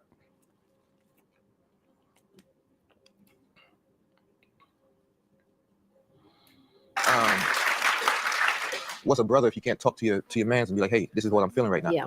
And hey, yeah, I'm feeling this way because of this, you know, and to be able to identify it, you know, and then to get help with that, you know, like that's a superpower to go, I know, and I don't know everything that's in me right now. I don't know but I'm digging and I'm working at that, you know? So for my brothers, I would say, hey, we got to grow. We've got to move, you know, and don't let anything stop you from being the best man you can be, you know, and usually the thing that stops, and this is what I realized, the thing that stops you from being the best man you can be is the man in the mirror. You know, that's the guy that's carrying all the shame, that's carrying all the, he's carrying, that guy is the guy carrying all the hurt. In the mirror. It's the way he does not directly say I did something at all. I can't believe that man in the mirror would have put his hands on her. It's crazy. It's crazy. I step out of my body and I look at the person across the room staring back at me from the mirror, and how he did those things, and how he and how he, not me, how he, like, it's wild. Maybe I'm like reading into his comments too much. Get you a Coretta. Get you a Coretta. If Meagan Good come out and say she pregnant, I'm gonna lose my mind. I won't actually. I won't be like, I don't care. Now, if Meg the Stallion come out and say she pregnant, I'm like, I feel like we done lost. What's her name? Did Tyla get pregnant? Who else? Coi Leray. Who else?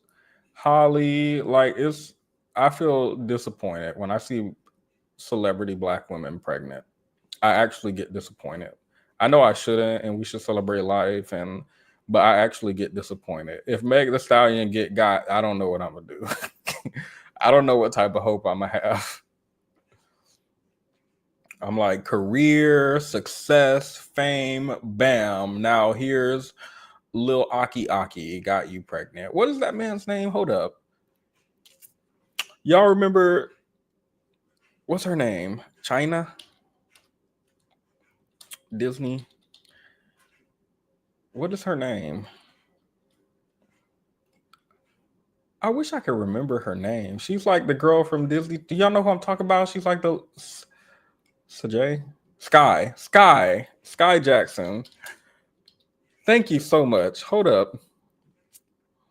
This woman who I remember so vividly from Disney Channel growing up, like, apparently was pregnant by Yerky. He calls himself Little Yerky. Yerky. Let me Google Yerky and see what come up.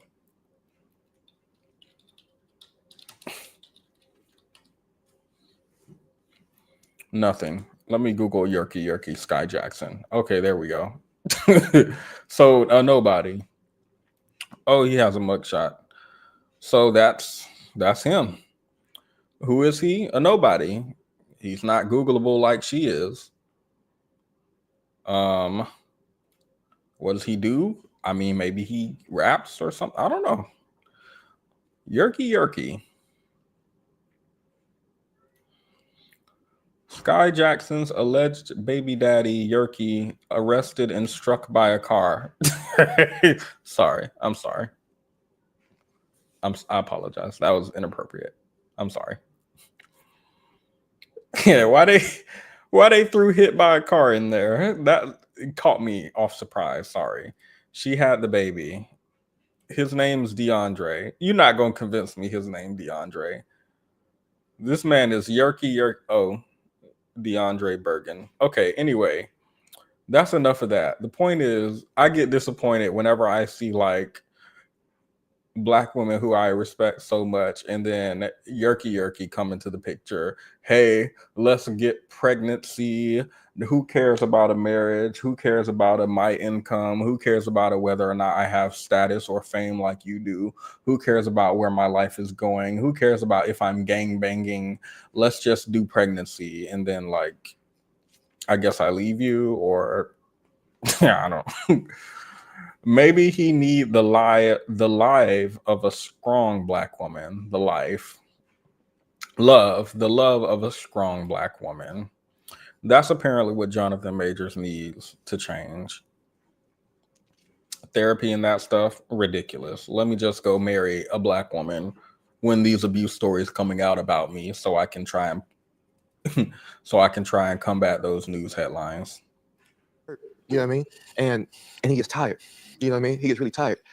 And we get tired, brothers. You know what I mean? Like life is enough. Yeah. Walking around as a Black man is enough in this country. That's hard. You know, get your foot off your own neck. You know, and the best way to do that is to get in touch with yourself. You know, and to deal with those things. You know, it's something that struck me. I remember watching you in an award show, and Iyanla Vanzant was she welcomed you up on stage, and you hugged her, and she held you, and I know.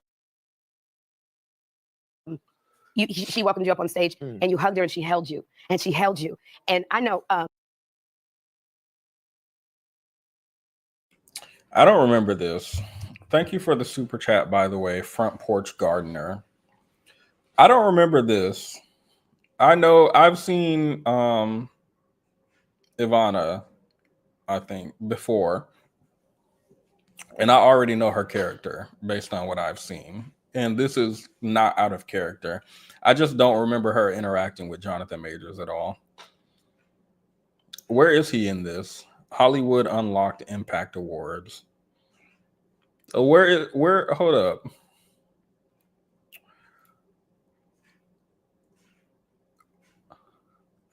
Majors became physically aggressive and pushed Jabari so hard it bruised her backside. She attempted to leave the house. He picked her up in the air, threw her against the hood of her car. She began shouting for help. Majors then forcefully grabbed her, placing her in a headlock, put his hand over her mouth to prevent someone from hearing her cries for help, dragged her back in the house, held his hand around her neck, stating he wants to unalive her.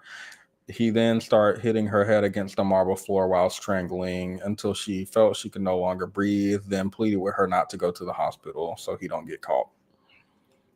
All right. Anyway, let's go ahead and embrace him and put our arms around him. And you hugged her, and she held you.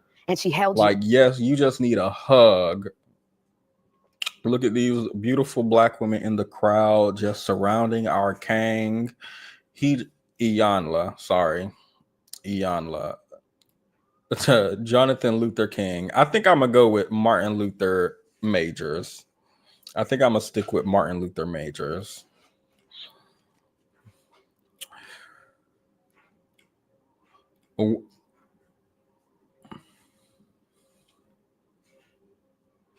Melanated hugs stop violence. I wish they did. I think our community would be a lot better if so, but I don't think they do, actually. What is it about him slamming someone's head into the ground, choking them, threatening to delete them that makes us say that we need to embrace him and put our arms around him? I don't know. Because it sounds like he had an active mother in his life, a loving mother in his life. Like, I don't know what it...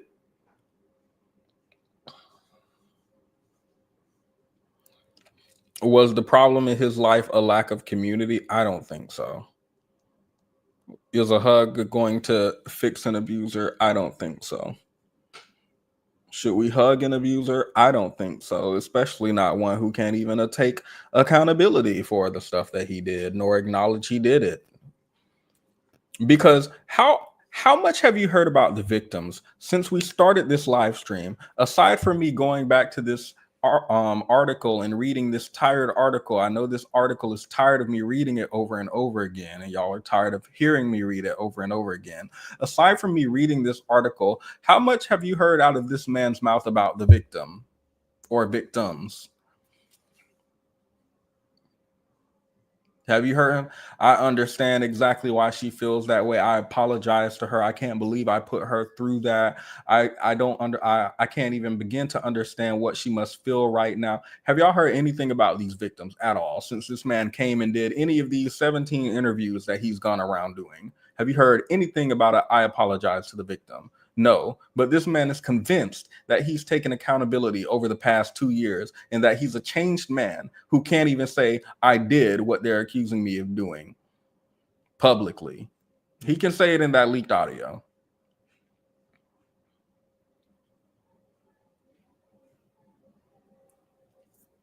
I've heard nothing about these victims come out of this man's mouth at all. The only thing I've heard him say about the victim is 2 years ago when he was in his trial and he said, I never put my hands on her, which apparently is a lie if this leaked audio recently is anything to believe, or if the evidence from the trial is in, forget the leaked audio, the evidence from the trial and the injuries that she suffered, if that's anything to believe, or the video recording that we had, if that's anything to believe. The only time that this man said anything about the victim was when he said, she's lying, I never put my hands on her. I just hurt her heart. Has Jonathan Majors said anything about the victim at all since that? Or has he come out and talked about how hard it is for him? I can't believe I'm losing my Ant-Man contract and I was at Marvel working and I'm losing and I'm being blacklisted and I'm finding God and I'm overcoming my struggles and I'm getting through it and I'm. This is a textbook narcissist.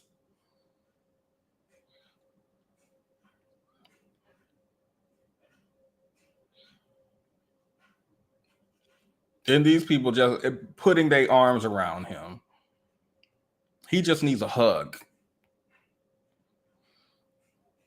Apparently.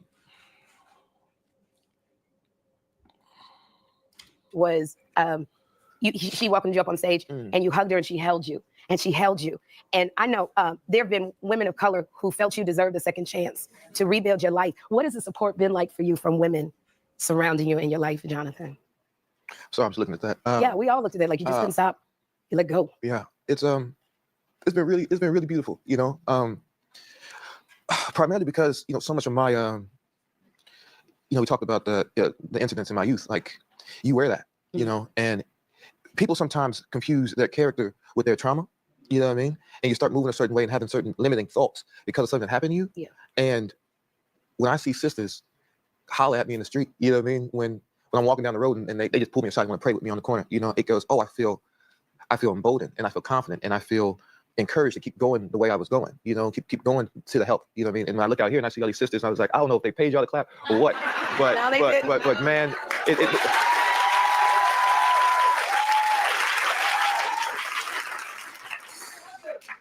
I do believe them. There's a lot of sisters who want him to be. I'm assuming when they say sisters, they mean black women. I know they said women of color, but I don't believe that. I believe it's black women, most likely, wrapping their arm around him. I actually believe that black women would protect this man and would view him as like a good black man getting caught up in all this stuff, and he just needs a hug.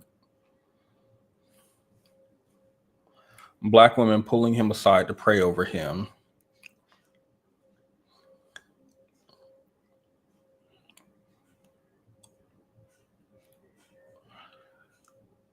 Anybody else? 30-minute timer gone off twice now. I literally said at the beginning of this stream, we're doing 2 hours, no more than 2 hours. We haven't even reached the 2-hour mark yet, and y'all are on my ass. Why? I said 2 hours. I told y'all 2 hours, and we're at 1 hour 48. I understand we're close, but I promise we're going to be under 2 hours. I said this much at the beginning of the stream. As we near the end, I'll post the link in case people wanted to come up and speak on this, by the way. I didn't realize it at the time, but on the last stream, I didn't do a panel for anyone to come up and share their thoughts. So I do apologize. That was like an accident. I do like when you guys have your own take and perspective on things. So the link is there if you would like to come share your thoughts on anything we discussed. let's continue. I love y'all. I really do. I really do. I really do. You know, it's to receive this love, and I love this for you, Jonathan. You found love with actress Meagan Good, and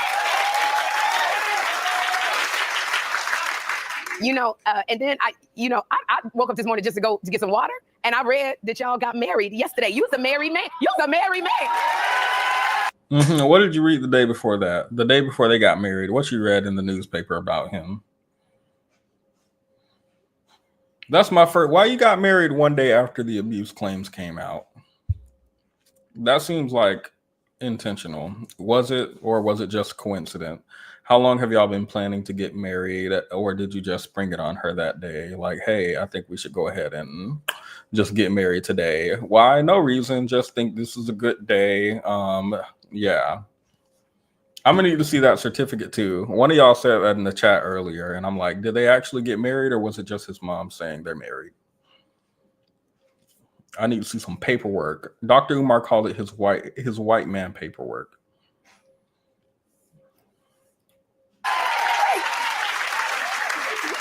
What had happened here? You got to tell me about this day.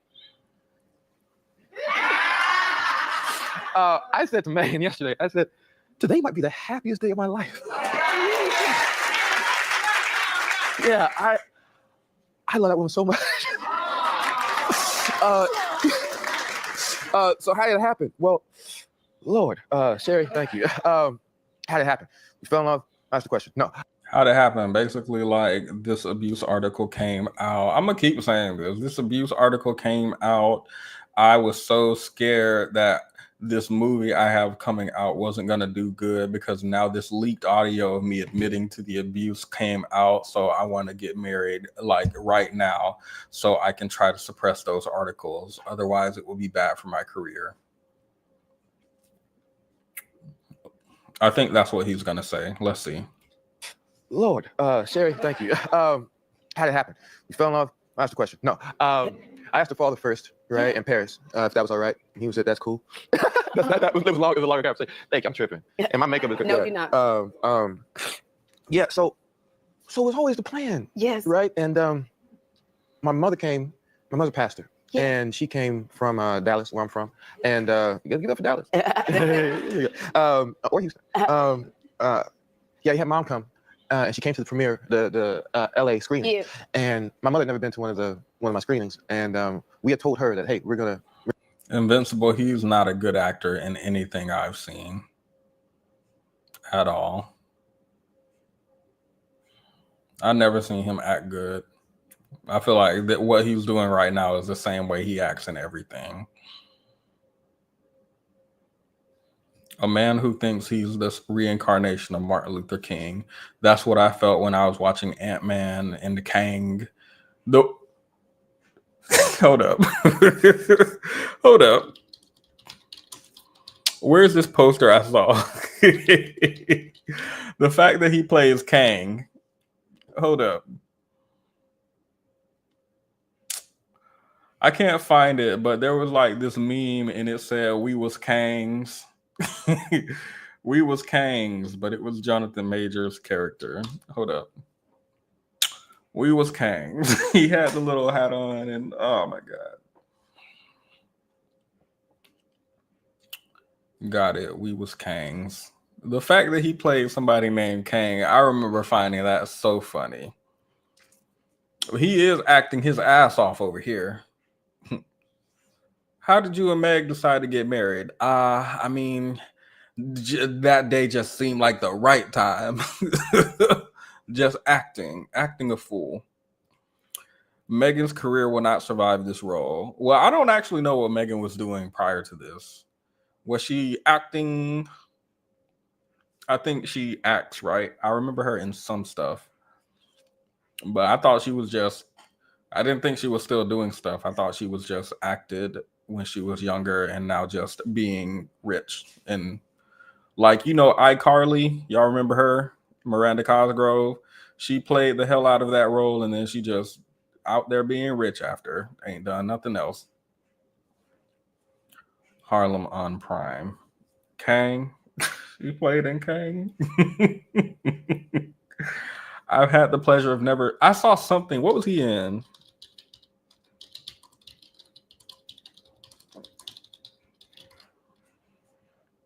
What is it called?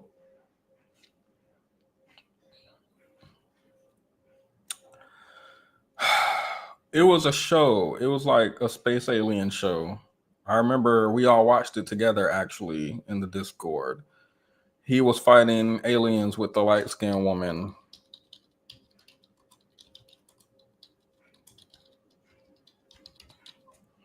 Where is it?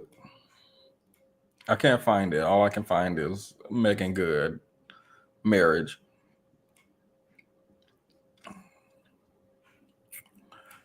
This is the show. Where's the name? Lovecraft Country. Yeah, Lovecraft. I actually found his acting like really bad in that. Jonathan Majors looks like he's from the 60s, like actually always. And whatever I see him in, wherever, with whatever hairstyle, in whatever role, he looked like he's from the 60s. I think that's what it is. Didn't care for him in Lovecraft Country, actually. Journey Smollett, I think, did good. He acts like... People also tell me Michael B. Jordan, let me get big. People also tell me Michael B. Jordan is a good actor, and he's not. I feel like I'm just watching Michael B. Jordan play a role. I feel like I'm just watching Jonathan Majors play a role. I don't feel immersed in his character. Y'all know, like Will Smith, he's not Hancock. He's Will Smith playing Hancock. He did do good in Muhammad, I think. Like, I just feel like I'm watching the Fresh Prince of Bel-Air play in a movie whenever Will Smith comes out with something.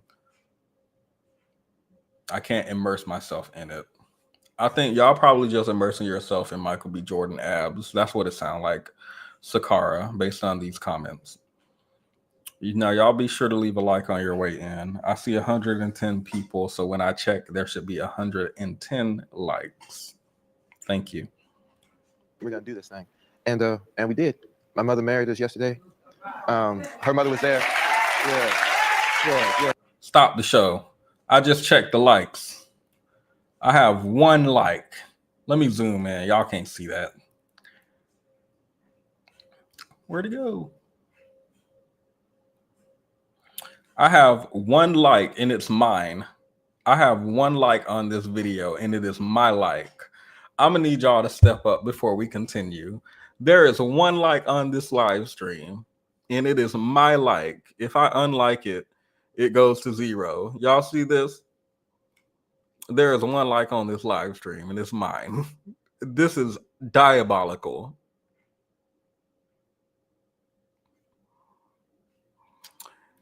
45, 80. Y'all can't even, so y'all just lying. One of y'all said 45, one of y'all said 80. So y'all got to get your lie straight before y'all come and gaslight me.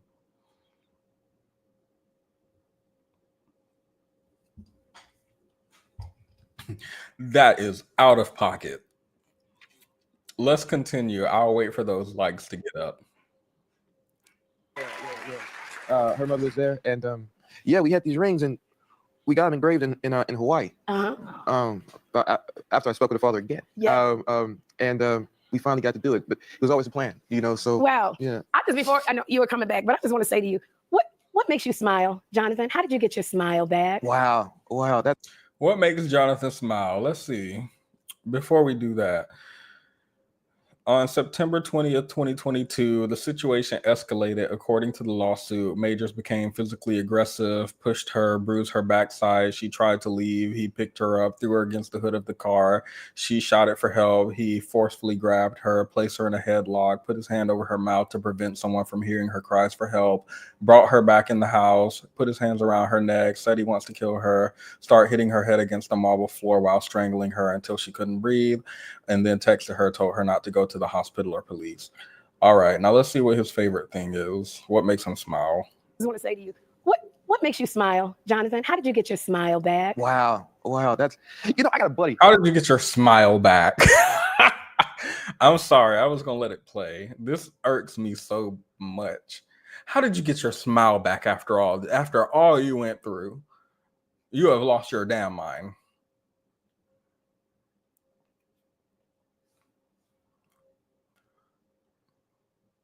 Like you just talking to an athlete who pulled their muscle and finally getting back into the season after all these months healing. Like somebody just, oops. I slipped up once and now I'm finding my smile again. Did the audio leak come after this interview? It came before. She even talks about it in this interview. I think it came like 1 day before, 1 or 2 days before. I think the audio leaked. Then he got married to Meagan the next day. Then this interview was the next day. Then the Breakfast Club interview was the next day.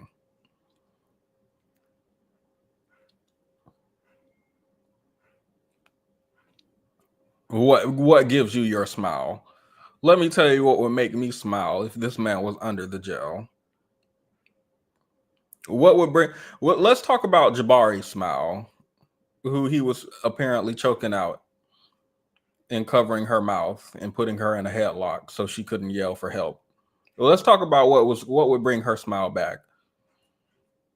Or this other woman who accused him of abuse, who said, "How do I know you're not abusive after your 52 weeks of the court mandating you go to a class for people who batter women instead of doing any actual time in prison?" What about her smile? Let's talk about what would bring their smile back. That's my question. Why does Sherri not ask this question? Is the Breakfast Club going to ask this question? I didn't watch the interview.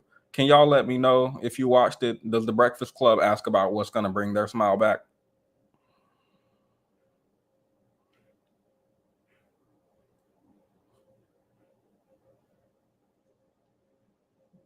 How did you get your smile back? Well, Sherri, after I beat this woman nearly to death and then they didn't put me in prison, that made me grin from ear to ear. And now I'm in movies again. And getting married with no consequences for my actions. That's what brings my smile back, Sherri. That's my guess. Let's see what he actually says. What makes you smile, Jonathan? How did you get your smile back? Wow. That's, I got a buddy. My best buddy, Jason Best, said to me, "Hey man, you got to smile more." You know what I mean? This is probably like 3 years ago, right? You got to smile more. And then that reminded me of a conversation I had while at Yale School of Drama. And Chris Bays, the incredible acting teacher there, we were in a clown class and clown shows, all this stuff. And I was having the hardest time. And I remember sitting in class just like, and nose on my face, and I said to him, "Man, when am I gonna be able to laugh like all the other classmates I got around me?" He said, "It's gonna come. You just got to take time." And I didn't realize I graduated from Yale in 2016. I didn't realize it was gonna take almost 10 years for me to find that smile and that laugh. And how he did it, God did it. You don't think about God did it. Okay. I'm done. I know there's like 10 minutes left, but I feel so done. I feel like so done. Let's try and get through it because I have someone in the back.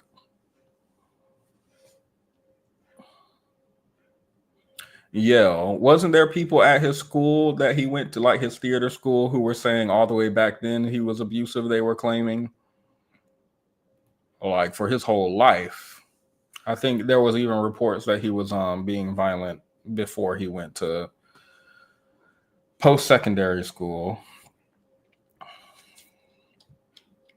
But he was like a child then, I think. I'm sure he's changed since then, right? about it.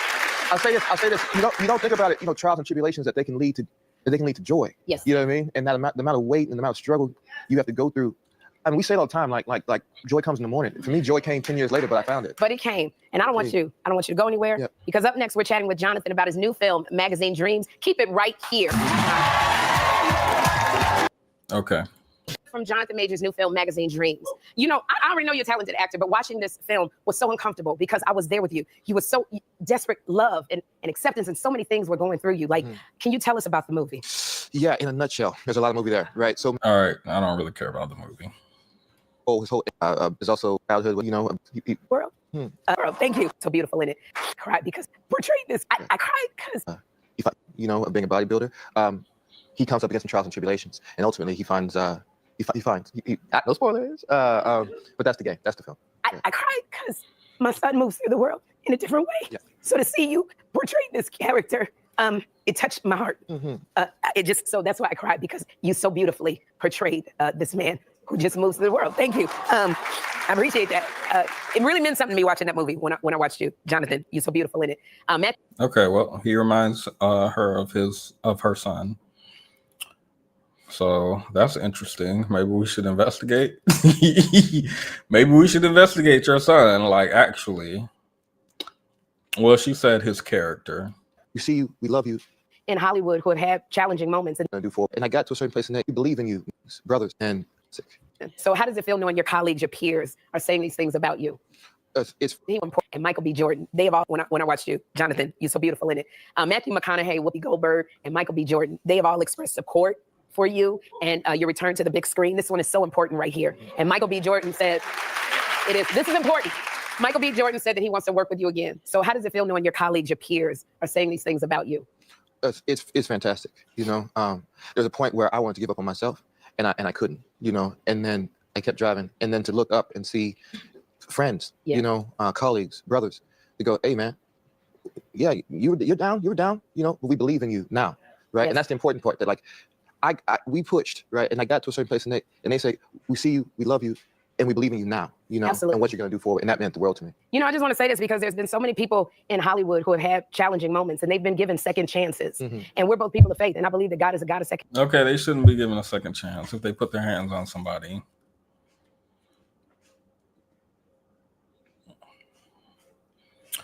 Yeah, so Michael B. Jordan, Matthew McConaughey, Whoopi Goldberg want to work with you again. Maybe they didn't read the article or the court case. I don't know.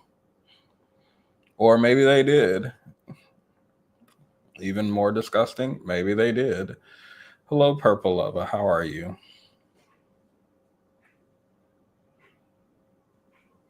Hey, long time no see, Prince Petty. Long time no see.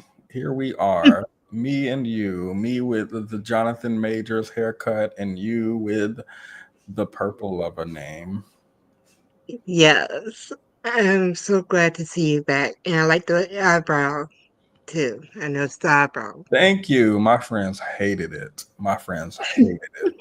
And I think my boss is going to hate it too. So this is probably not a long-term thing, but we're going to find out tomorrow. I loved how you pointed out the fact that he basically committed domestic violence, and now we're just supposed to act like he didn't do any of that, and just act like this is just a typical Tuesday, that you can just wake up one day and just decide, hey, I'm a new man now. You know, I was whooping ass and taking names later. I'm just a brand new person, and like a lump it, I just gotta roll with it type of deal. That's what bothers me the most. If you want to have a conversation about whether or not you think abusers, murderer, rapists, people who we deem like at the bottom as far as morality of society, if you want to have a conversation about whether or not you think these people can integrate back into society, whether or not we should forgive them, should they have a chance at a career, blah, blah, blah. If you want to have that conversation, fine. It's the fact that this man has done nothing, like nothing in my mind for 2 years, like no improvement, nothing, not even a acknowledgement that he did something at the very least. Like, yes, I did. And it was bad. And I apologize to the victim. Like nothing. And people just move on. Because I think part of the thing, Prince Petty, is that they're relying on the public attention span to be 2 seconds long and to just conveniently forget that he's done what he did. Like, they have actually been more held people accountable longer for harming animals than they did for him harming a human being. I'm actually surprised they didn't go after him harder due to like his race and hers. his race, his gender, her race, her gender. I'm actually like shocked that the justice system didn't go after him harder. Like I was genuinely surprised. I don't think it's appropriate for the justice system to treat different colors differently, but it does. And this case in particular actually shocked me. So Yeah, especially down south. The other thing I'm really surprised by is this whole reaction of the public. Like, the fact that his team thought it was appropriate to try to break him out with this type of talking points that he has going on. Because it makes it seem like, it's being treated like it was a minor event when it wasn't. not just a minor event, but like something he suffered through, something he went through, something he experienced, something he's a victim of. I'm trying to keep in mind her audience is not the world, and Right. his ability to be mainstream. I don't know that he has that ability. I don't know where his movie's being played. I don't know if it's Tubi, Zeus, actual theater. I don't know. But like the way I went on TikTok and this man was like, I went over here to this interview and the people in the comments acting all type of crazy. Like this man ain't an abuser. It makes me think maybe this is like a concentrated area where people are going to allow him space. And maybe he's going to get his Chris Brown on, but like nowhere near mainstream. So let's see. I'm looking at breakfast. Huh? Is this like a Christian type show? I was just curious because sometimes when it goes in that direction, it gets more coddling towards stuff like this. I don't know if her show is Christian necessarily. I do know that it's like pop culture.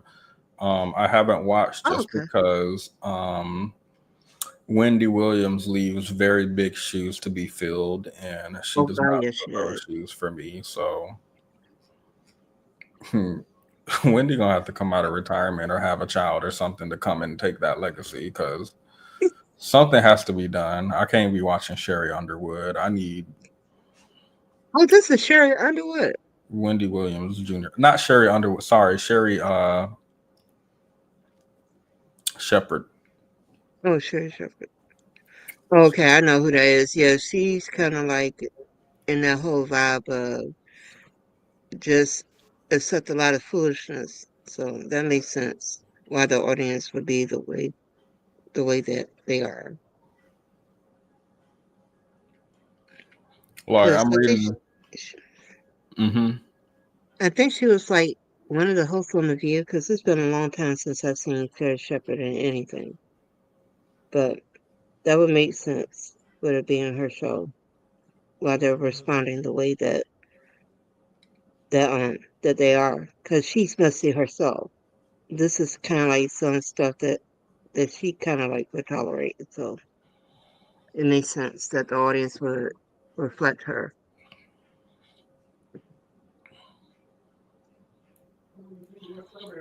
Sorry, I'm in these comments. I am quite disgusted. The Breakfast Club comments were no better than Sherri's. I'm gonna let Sherri talk. Let me see. She has like one more minute with Jonathan before she does something else. So I'm gonna play that minute and get through it, and we can have our after show. She was on The View. I don't know who's on The View besides Whoopi. Chances. And you have this is a moment for you. And it's not, God doesn't define you by your past, but it's up to you to determine what your future is. And so I'm very excited. I'm very excited by your future, Jonathan. This movie is important. It's an important piece, and you really showed you put everything in it. So I'm so thankful you came here. Thank you. Come back anytime, Jonathan. And you know what? And when you come back, bring your wife with you. No problem. No problem. Jonathan's new film, Magazine Dreams. It hits, and next guest is a Hallmark movie star. Okay, don't care about him. She also talked earlier in this episode about how she was touching some man without his consent and how funny that is to her. Don't like that at all. And how she do it because men do it, but I would just like not do that because I think we should have consent if we touch people inappropriately. Yeah, so that was the show. It was good, I guess, that we all wrap our arms around Jonathan Majors. He went through so much. Let's go back through what he went through one more time for good measure, because Jonathan Majors actually went through a lot. Let's read it. On September 20th, 2022, the situation escalated, according to the lawsuit, when Majors became physically aggressive and pushed Jabari so hard that it bruised her backside. She attempted to leave the house, but Majors allegedly picked Grace up in the air, threw her against the hood of her car, according to court documents. Grace began shouting for help, the lawsuit continues. Majors then forcefully grabbed Grace, placing her in a headlock, and put his hand over her mouth to prevent someone from hearing her cries for help. He brought Grace back into their house and held his hands around her neck, stating that he wanted to kill her and that he was going to kill her. Majors then started hitting Grace's head against the marble floor while strangling her until she felt she could no longer breathe. Majors later texted Jabari and pleaded with her not to go to the hospital, according to the suit and evidence shown at the trial, saying, "I fear you have no perspective of what could happen if you go to the hospital. They will ask you questions, and as I don't think you can actually protect us, it could lead to an investigation, even if you do lie and they suspect something." So it was really like tough for Majors to go through apparently choking somebody and dragging them back into the house and trying to delete them and telling them not to go and tell the police or the hospital or go like get help because they might ask you who's hitting you, and it was me. So really like sad that he went through that. Can't believe that he struggled through that. The comments are all like on his side, happy that he's smiling and married and that I love that during this interview, he is so comfortable, calm, and relaxed, and you're actually getting to see his personality. Bro is kind of awkward in a cool type way. He would probably play a good Mike Tyson. I mean, Mike Tyson was in jail for some similar stuff, so he probably would play a good Mike Tyson, actually. He's an expression of a lot of Black men right now, broken, built back, vulnerable yet strong, a model of the duality in us, all of who we are constantly on stage. Well, he's not a model of me, but maybe he is a model of Black men. Maybe. How's that a good model, though? Because he's putting hands and feet on people. So how's that a good model? Unless you just want to catch a beat down. Let he without sin cast the first stone. Well, I have never done what Jonathan Majors did, so I will actually. I see a lot of comments like this. Y'all act like y'all have never made mistakes before. I haven't made this one. I haven't. Have any of y'all? What did the article say? No. Put her in a headlock, put his hand over her mouth, prevent people from. Have y'all made that mistake?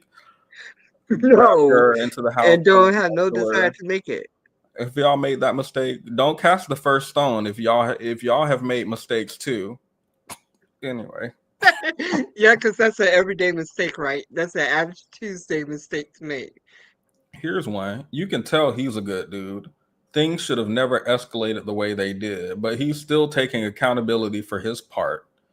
Now, actually, I haven't watched the Breakfast Club interview, so I won't speak on that. But nowhere in these past 2 years have I ever heard him say anything about these victims.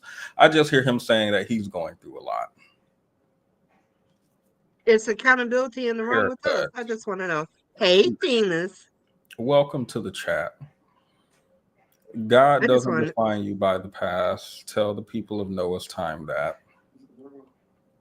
You know that Christians don't read the Bible. Why would you say that? Oh, you didn't. No, you didn't.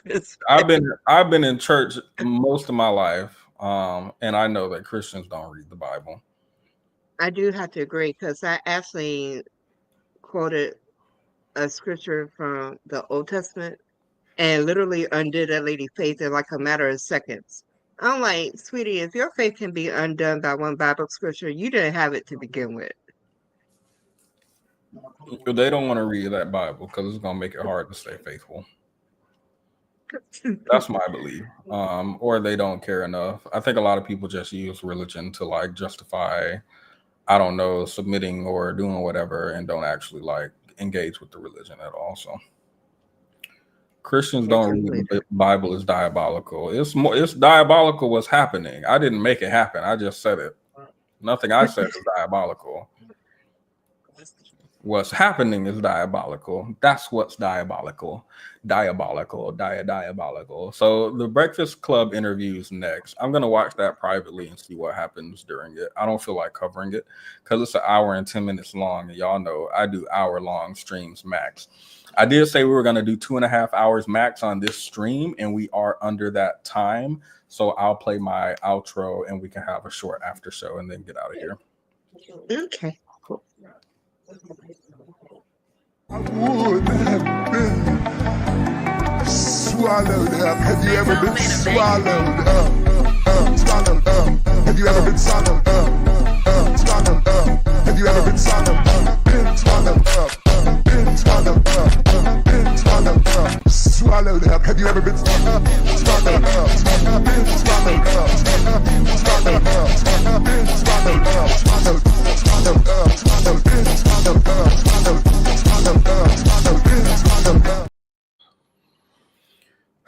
I have not done my meal prep for the week, and I have like 30 minutes before bedtime. What am I going to do? What am I going to do? What am I going to do? Key, you I think you were in the comments saying you agree with Jonathan and you think we should be, as the Black community, standing behind him. Yeah, absolutely, because you didn't put my comment up there about her charging her rose on my PlayStation, so I'm hurt about that. It sounds a little far away.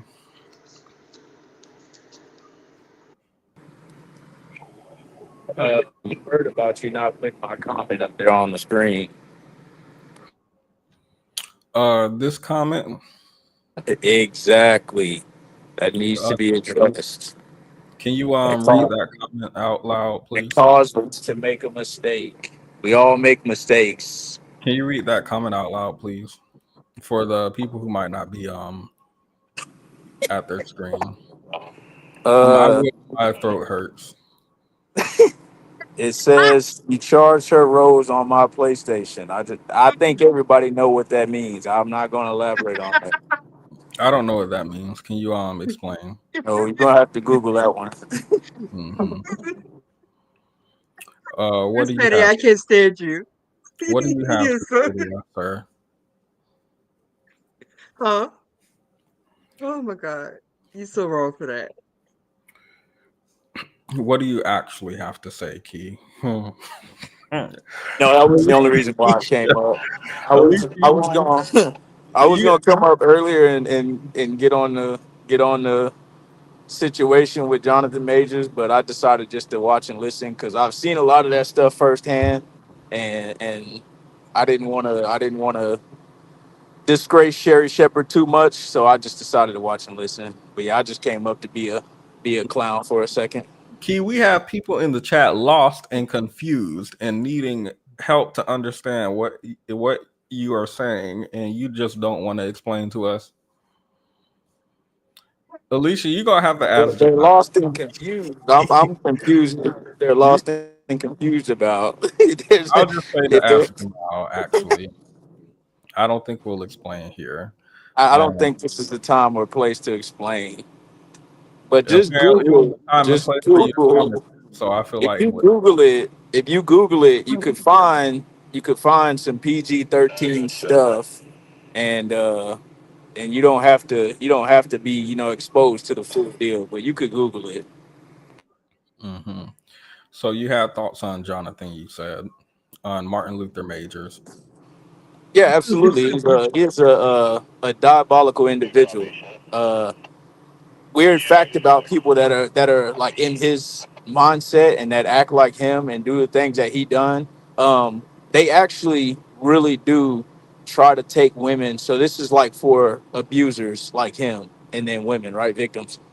They actually do try to take these women to a point of them feeling like they're going to kill them or like the woman's going to die, the victim's going to die, right? And I won't just specifically say women, but we know it's women. So men will try to take women to that point, and they do that because that is the ultimate form of control. Like that is the ultimate expression of control. If you feel like at any given moment I can take your life and completely take you off earth, right? It is oftentimes going to make a woman more submissive and make a woman like, you know, just kind of cower down to an abuser or a man because I mean, I don't know, maybe some people are ready to go, but maybe some people ain't. So if you feel like somebody's possibly going to kill you, right? You're more likely to be like, okay, I probably should listen to them before they actually kill me. So yeah, he definitely was just reading that and looking at that and then knowing what I know about it. He was definitely taking her to that point. Whether or not he was going to kill her for sure, maybe, maybe not, but he definitely was intentionally taking her to that point. I do actually agree. I think it is used both. It is like a lack of temperament, anger management, discipline, restraint, self-control, but also I do believe it is a manipulation tactic to keep the woman in a state of fear so that you can feel like you're in control and so that she can feel like she has no control and that she's in a very vulnerable position. I do think that's intentional. Um, but yeah, wait, you said he, yeah, no, I do think so. Yeah. Well, Um, we have actually heard men say that they will pick women that they feel like they could easily throw against the wall and harm. That that's a part of their process for choosing a woman. They want somebody that they feel like that they could target that way, which is a really sick state of mind to be in. yeah, I wish I could remember the name of the research, but I remember there were some people studying SA and they went to ask. SA is like being mild to what actually happened, but YouTube guidelines. So they were doing research into this and they decided to go and ask prisoners who were in jail for SA what how they targeted women.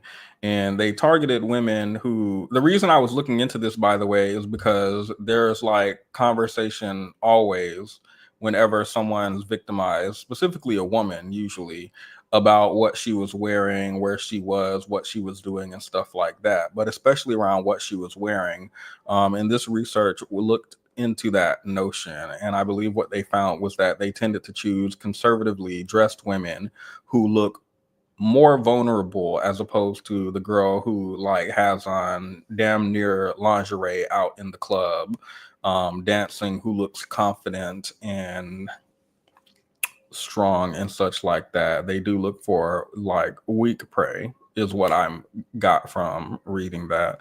Maybe we could look at that one day. Actually, I think we have before, but we can always revisit. But yeah, I do think it's about power, feeling like you have power over someone and you're able to control them, manipulate them, or whatever have you. So, agree. Thank That you. is, go ahead. Uh, I was gonna say that is a very alarming thing, primarily for women. Like when they run into men, in no way I don't want anybody to think I'm trying to tell them what they should do. Right? That's very alarming. When you find men that one of their priorities and one of their main things is trying to get you to like submit to them or to conform to them or to bow down to them, that to me, like just like I said, knowing a little bit about it, that is always a start of some sort of control factor for men.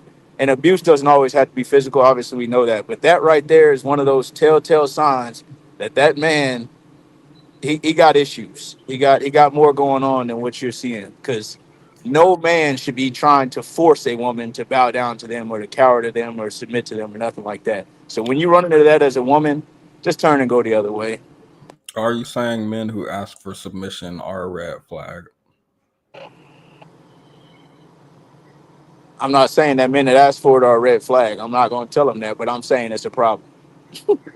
It's a problem. Some women may like that, but to me, men that have to ask you or try to force you to bow down to them are a problem. Women submit to men they naturally feel like they should submit to, or they naturally want to follow or think would be good leaders. It doesn't have to be asked or forced.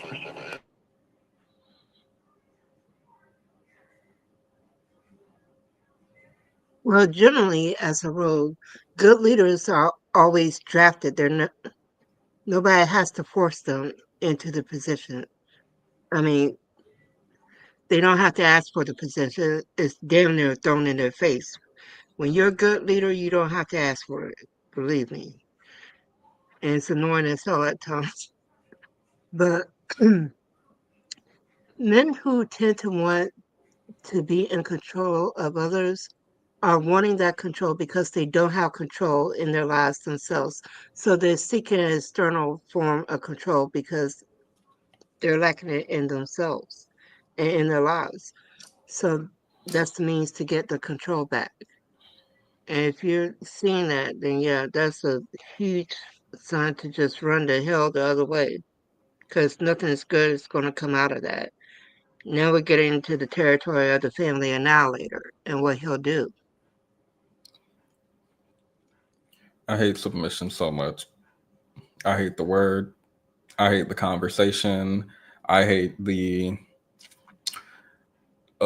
I hate a man doesn't have to ask for submission. A woman will naturally submit when the woman's in her feminine and the man is in his masculine, and she sees he's in his masculine. She will be in her feminine and naturally submit. And I hate everything about this conversation.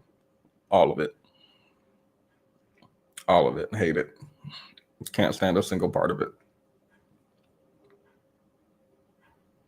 You're getting commercials now. Are y'all getting advertisements in the comments? Hold up.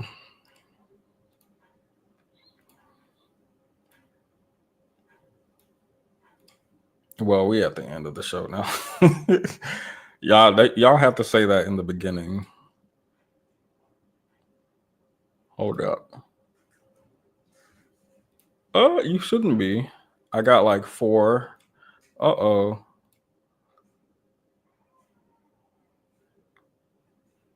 I have premium. Well, way to flex. That's why you were sending them super chats. You can afford it. Got it. Got it. Thank you for letting us know. You are above and we are beneath. You are the head and we are the tail. You are the light and we are the dark. Outside, I've been getting them nonstop. I'm so sorry.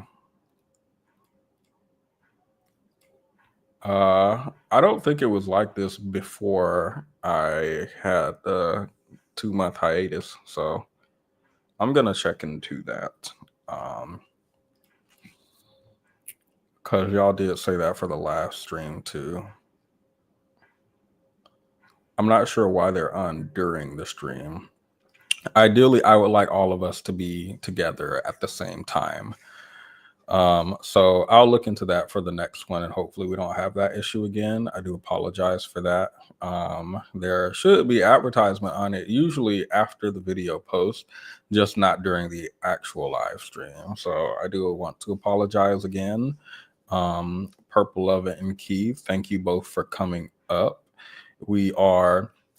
We're 2 minutes over, about 3 minutes over the 2.5 hour mark. So I do apologize, everyone. I did say I would keep us under 2.5 hours, but I only went over by like 3 minutes. So it's not really actually a big deal, but still I wanted to apologize for that 3 minutes. But if you two have any last words that you want to quickly get out, you can, and then I will get us out of here. Thank you for having me. It's always petty. Look forward to seeing more of your streams again, hon. Thank you for joining. It's good to be reunited once again. As I always say, do good, be good, do good for somebody else, people. Who'd you vote for? If you're talking about presidency, we're not getting into that. We should actually. You have not We answered my shouldn't. question, and We that shouldn't. concerns me. We shouldn't, because I think my answer would hurt you What more. was their race? You can just tell me their race. And I'm about to say it. I'm about to tell you, because it's going to hurt you more to know what I'm about to say than it would to, actually hear the other. I Mm-hmm. didn't vote, like, at all. And I think that's going to actually hurt you more than me even voting for the wrong person. So yeah, I didn't vote. Just to let it be known. Why? In as short as I can make it, I never really been one into politics. You know what I mean? I've never watched and I know this is about to sound crazy to a lot of people, but I mean, I think there are other people out there in the world like me, and maybe not. I've never watched a presidential debate. I've never watched any of the campaign stuff. I've never been to the rallies. I've never been into politics. You know what I mean? It's just not something, I guess, that's ever interested me. Don't get me wrong. I mean, I always want the best person to be in charge, but at the same time, like, I've just never been one that's been into it. And I don't believe in voting uneducated. So rather than just go out there and go to the polls and be like, you know what, everybody else is doing this, I might as well jump on board. Rather than doing something like that, I just stay out of it. Maybe maybe the next election will be my time. 2028 will probably be my time. I'm already in one. Hell yeah, fine.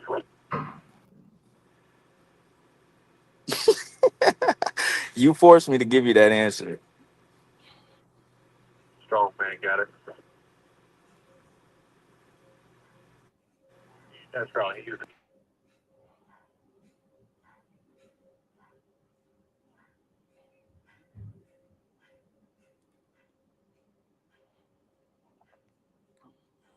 They asked, "Are you a cop?" No, I'm not a cop. I work in the oil field, actually. I don't know why. Is it because I don't vote? Does that give off the cop vibe because I don't vote? Because I was in the military also, and I didn't vote then either. But yeah, no, I'm not.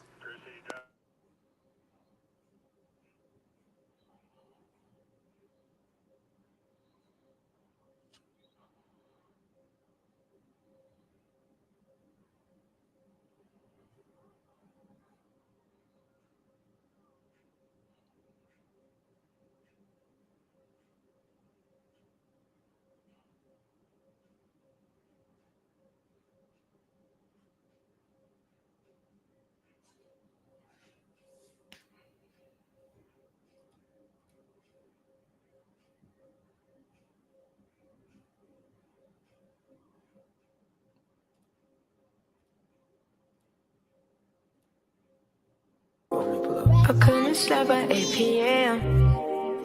and send a text to your DM.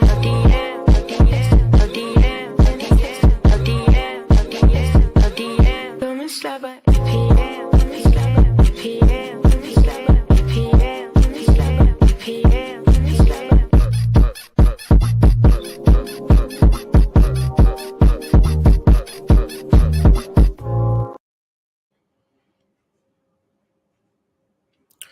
Let's improve the mood.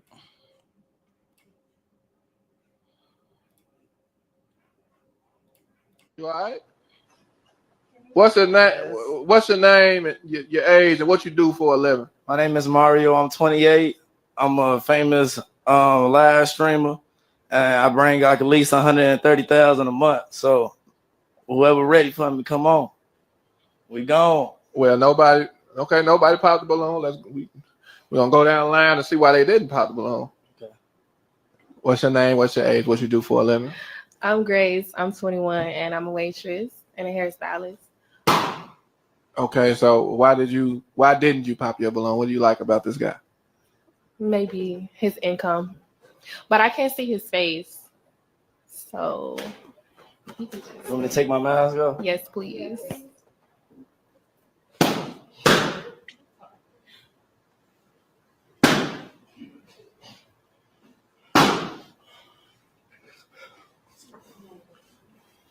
I mean, I really don't even got to go down the line. Why? I'm pretty sure I know the answer. I mean, you all right? I don't even have to go down the line. It's wild. I don't even need to ask them why. All right. He kept making faces. How dare he look shocked? The host said, I already know why. She liked his outcome, but hate the outcome. She liked his income, but hate the outcome. He not like, this ain't even a shiesty mask. This ain't even a, like, this is just a, like, completely blacked out. Like, it's not even a hole for his eyes, I don't think. This is not a parody. This is a, there are so many pop the balloons on the internet. None of them are like Arlettes, but I don't think this is like them doing a parody. I think this is like his version of it. Unless that's what a parody means. What else we got? What else do we have?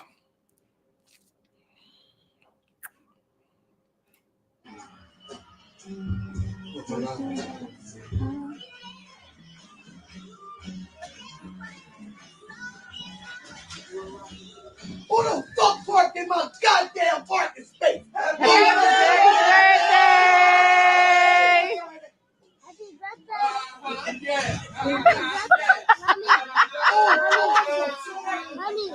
Mommy, can I get more honey? Go get more honey. Go back outside.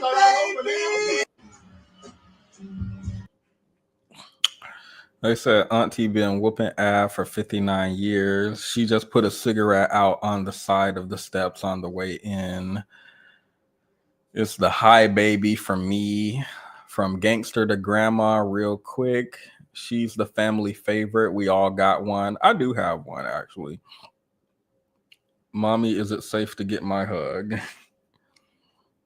People with voices like that always cussing folk out. They are, actually.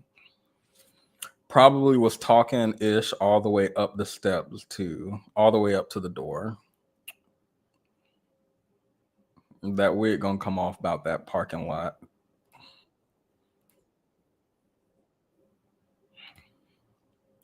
I don't think we can watch that. Let's watch this crash out. No people are harmed in this, by the way.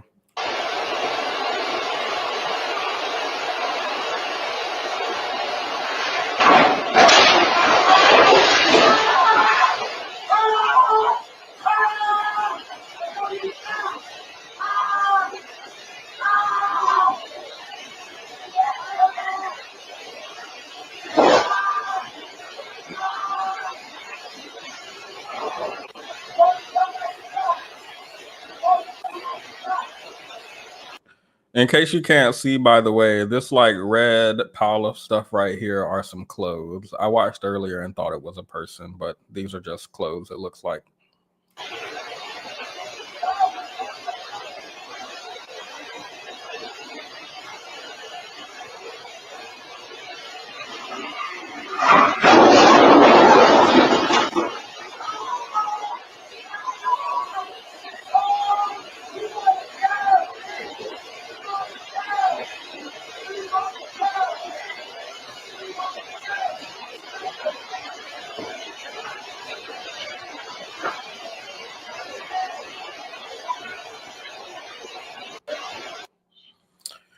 Let me first say, I think he did something.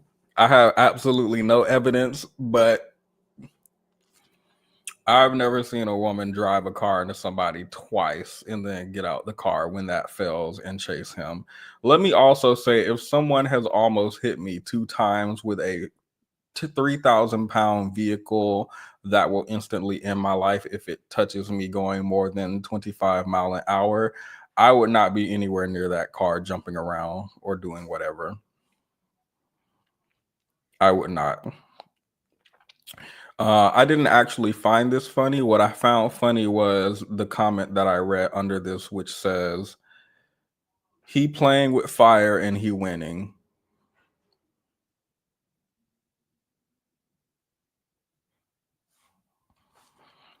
let's move on.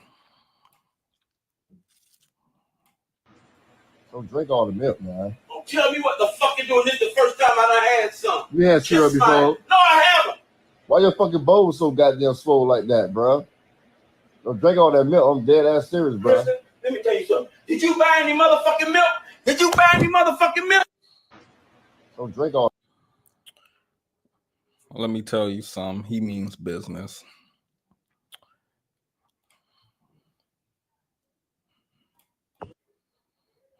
What y'all think I did to her after she threw that applesauce at me? When you're black, you're never really lonely because there will always be a white person all up in your business. When you're I could tell by that, ooh, I feel like somebody was swung on. They call us violent, but they always trying to start fights with us. That's how I feel about this administration, actually. That's always how I felt about white people, but in this administration especially,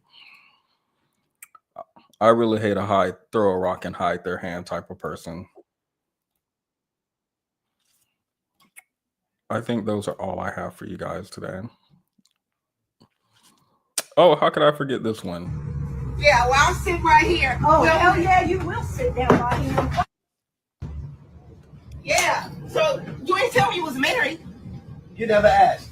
Wow. You're Hey, like such a creep. You ain't even got to worry about me. I need to go. I cannot believe you. Take off them ridiculous glasses too. What are you laughing about? That's funny. That's not funny. It is funny because you should not be doing I'm that. not laughing here. I'm You by can't have myself. both. You can't have your cake and eat it too, sir. I did have my cake and I ate both cakes too. Oh, okay. I like that shit. I ate them both. Yeah. Well, No comments on that. Now let's watch this man be held at fist point. Only reason my nigga by Kevin Hart. ain't smack your ass dirty because we fuck with you. You keep coming over here thinking you gonna drink nigga shit up. You walked all the way over here from the view off our lives to try to drink our shit. We pay for that shit, nigga. I'm tired of fucking with that shit, nigga. Respect the code, nigga. Get the fuck out my face. Smell like wine, nigga. Knuckles sandwich was pending. He came to drink all their liquor and they're pissed. Kevin Hart, DL, Hughley, and Flavor Flav. Hold up. Only reason my nigga ain't smacked your ass dirty because we I see Kevin Hart and Flavor Flav. I don't see DL Hughley. fuck with you. You keep coming over here thinking you gonna drink nigga shit up. You walked all the way over here from the view off our lives to try to drink our shit. We pay. Maybe somebody said Uncle Ice and Bobby Shmurda. But one thing's for certain, they all know that's Kevin Hart. He making that face. Hold up. Let me put this in the... It's the fact that he making the Kevin Hart face that's driving me wild. Y'all know the face I'm talking about?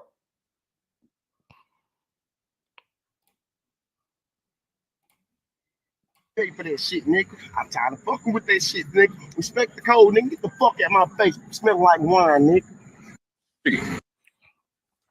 All right. This serious business. They are upset about this man coming over to drink some wine. They are upset. All right. What else we got? God damn, what the fuck in your head? You know, what the... Bro. Oh, shit. You know what I had, right? He up. You know what I haven't even took your order yet. I You just haven't told you even my took order. your order yet. I said big double burger, 2 corn dogs, a tray of cheese bites, and a sweet tea. Oh, What the- you about to fucking fall. Why you got your book bag on? Why do you? Wait, why do you got your book bag on while you taking my order? I ain't even tripping, bro. Big double burger, 2 corn dogs, cheddar cheese bites, and a sweet tea. Bro, what? Hey, listen, I haven't took your order yet. I'm telling you, dude. No, it's not. Hold on. God damn, what the fuck in your head? Corey Hulk. Why would you say that? Why would you say that man's name? Why do you think this Corey Hulk? Oh my goodness. Now why would you say that? Okay. All right. Someone said, as funny as this is, it oddly makes me kind of sad for bro. He's having a bad trip off something, and this isn't happening on the regular. It's the fact his whole coworkers are in the background. So is he able to? I have questions about this video. Is he just able to maintain his job while doing whatever it is he's doing? There's a resemblance. Is he, because like it's not like he in the restaurant by himself. I need to know what his coworkers are thinking, if they're thinking anything, or if they're like, this is just how he is all the time, or like, anyway, why does he have his book bag on? Actually, got it. What else we got?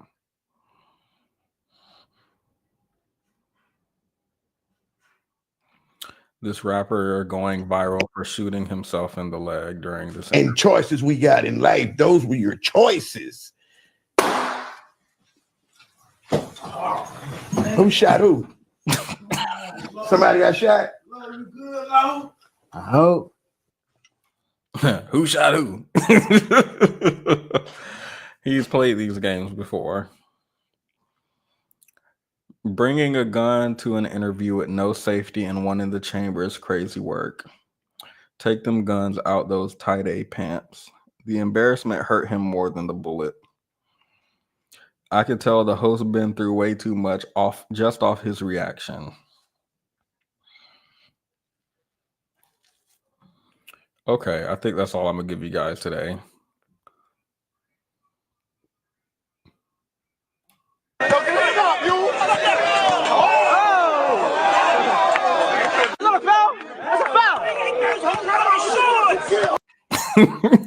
One of the comments say, all my years I ain't seen no ish like this. Digging for gold.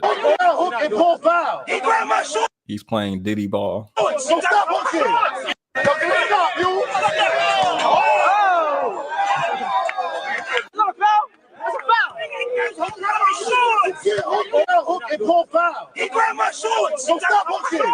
He didn't grab shorts. I didn't see him grab any shorts. I saw him grab much more than shorts. That was not shorts he grabbed. Y'all can rewind. I ain't gonna play it again. Y'all can rewind and tell me if you think that if you think he grabbed shorts. Let me see. I'll play one more time. And it's the fact he tried to walk off after, like he ain't just do what he did. It's wild to me. How did he not get swung on? That's a good question. I'm not a violent person, but at the point where you're down in between my legs, down past my crack, all the way up the other side, it's at that point where I feel like I'm gonna lose my sanity. He said that's a foul. That is much more than a foul. Click on the dude laying on his bed. I can't actually. That's inappropriate. I wish I could. I don't think YouTube would allow it. We can watch this camel though, then we'll get out of here.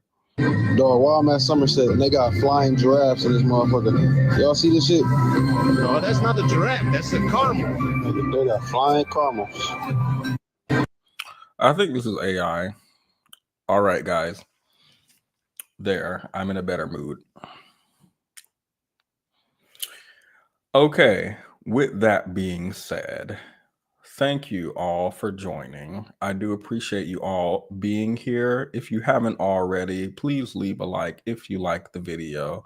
If you don't like the video, leave a dislike so that I know you don't like the video, so that I can come after you in the next stream. I just have questions, that all. Actually, let me see how many likes we have now. 111. I'm satisfied with that. Thank you all. I really do appreciate that, actually. Hello, chat. You got here just in time. Good night, everyone. Good night, everyone. Y'all have a good night. I will see y'all on the next one. I guess we'll decide if we'll do Jonathan Major's Breakfast Club interview. But I want to watch and see what's going on. So, yeah, I guess I'll see you guys the next time. Have a good night and have fun at work tomorrow, Monday morning. I couldn't sleep at 8 p.m. and send a text to your DM.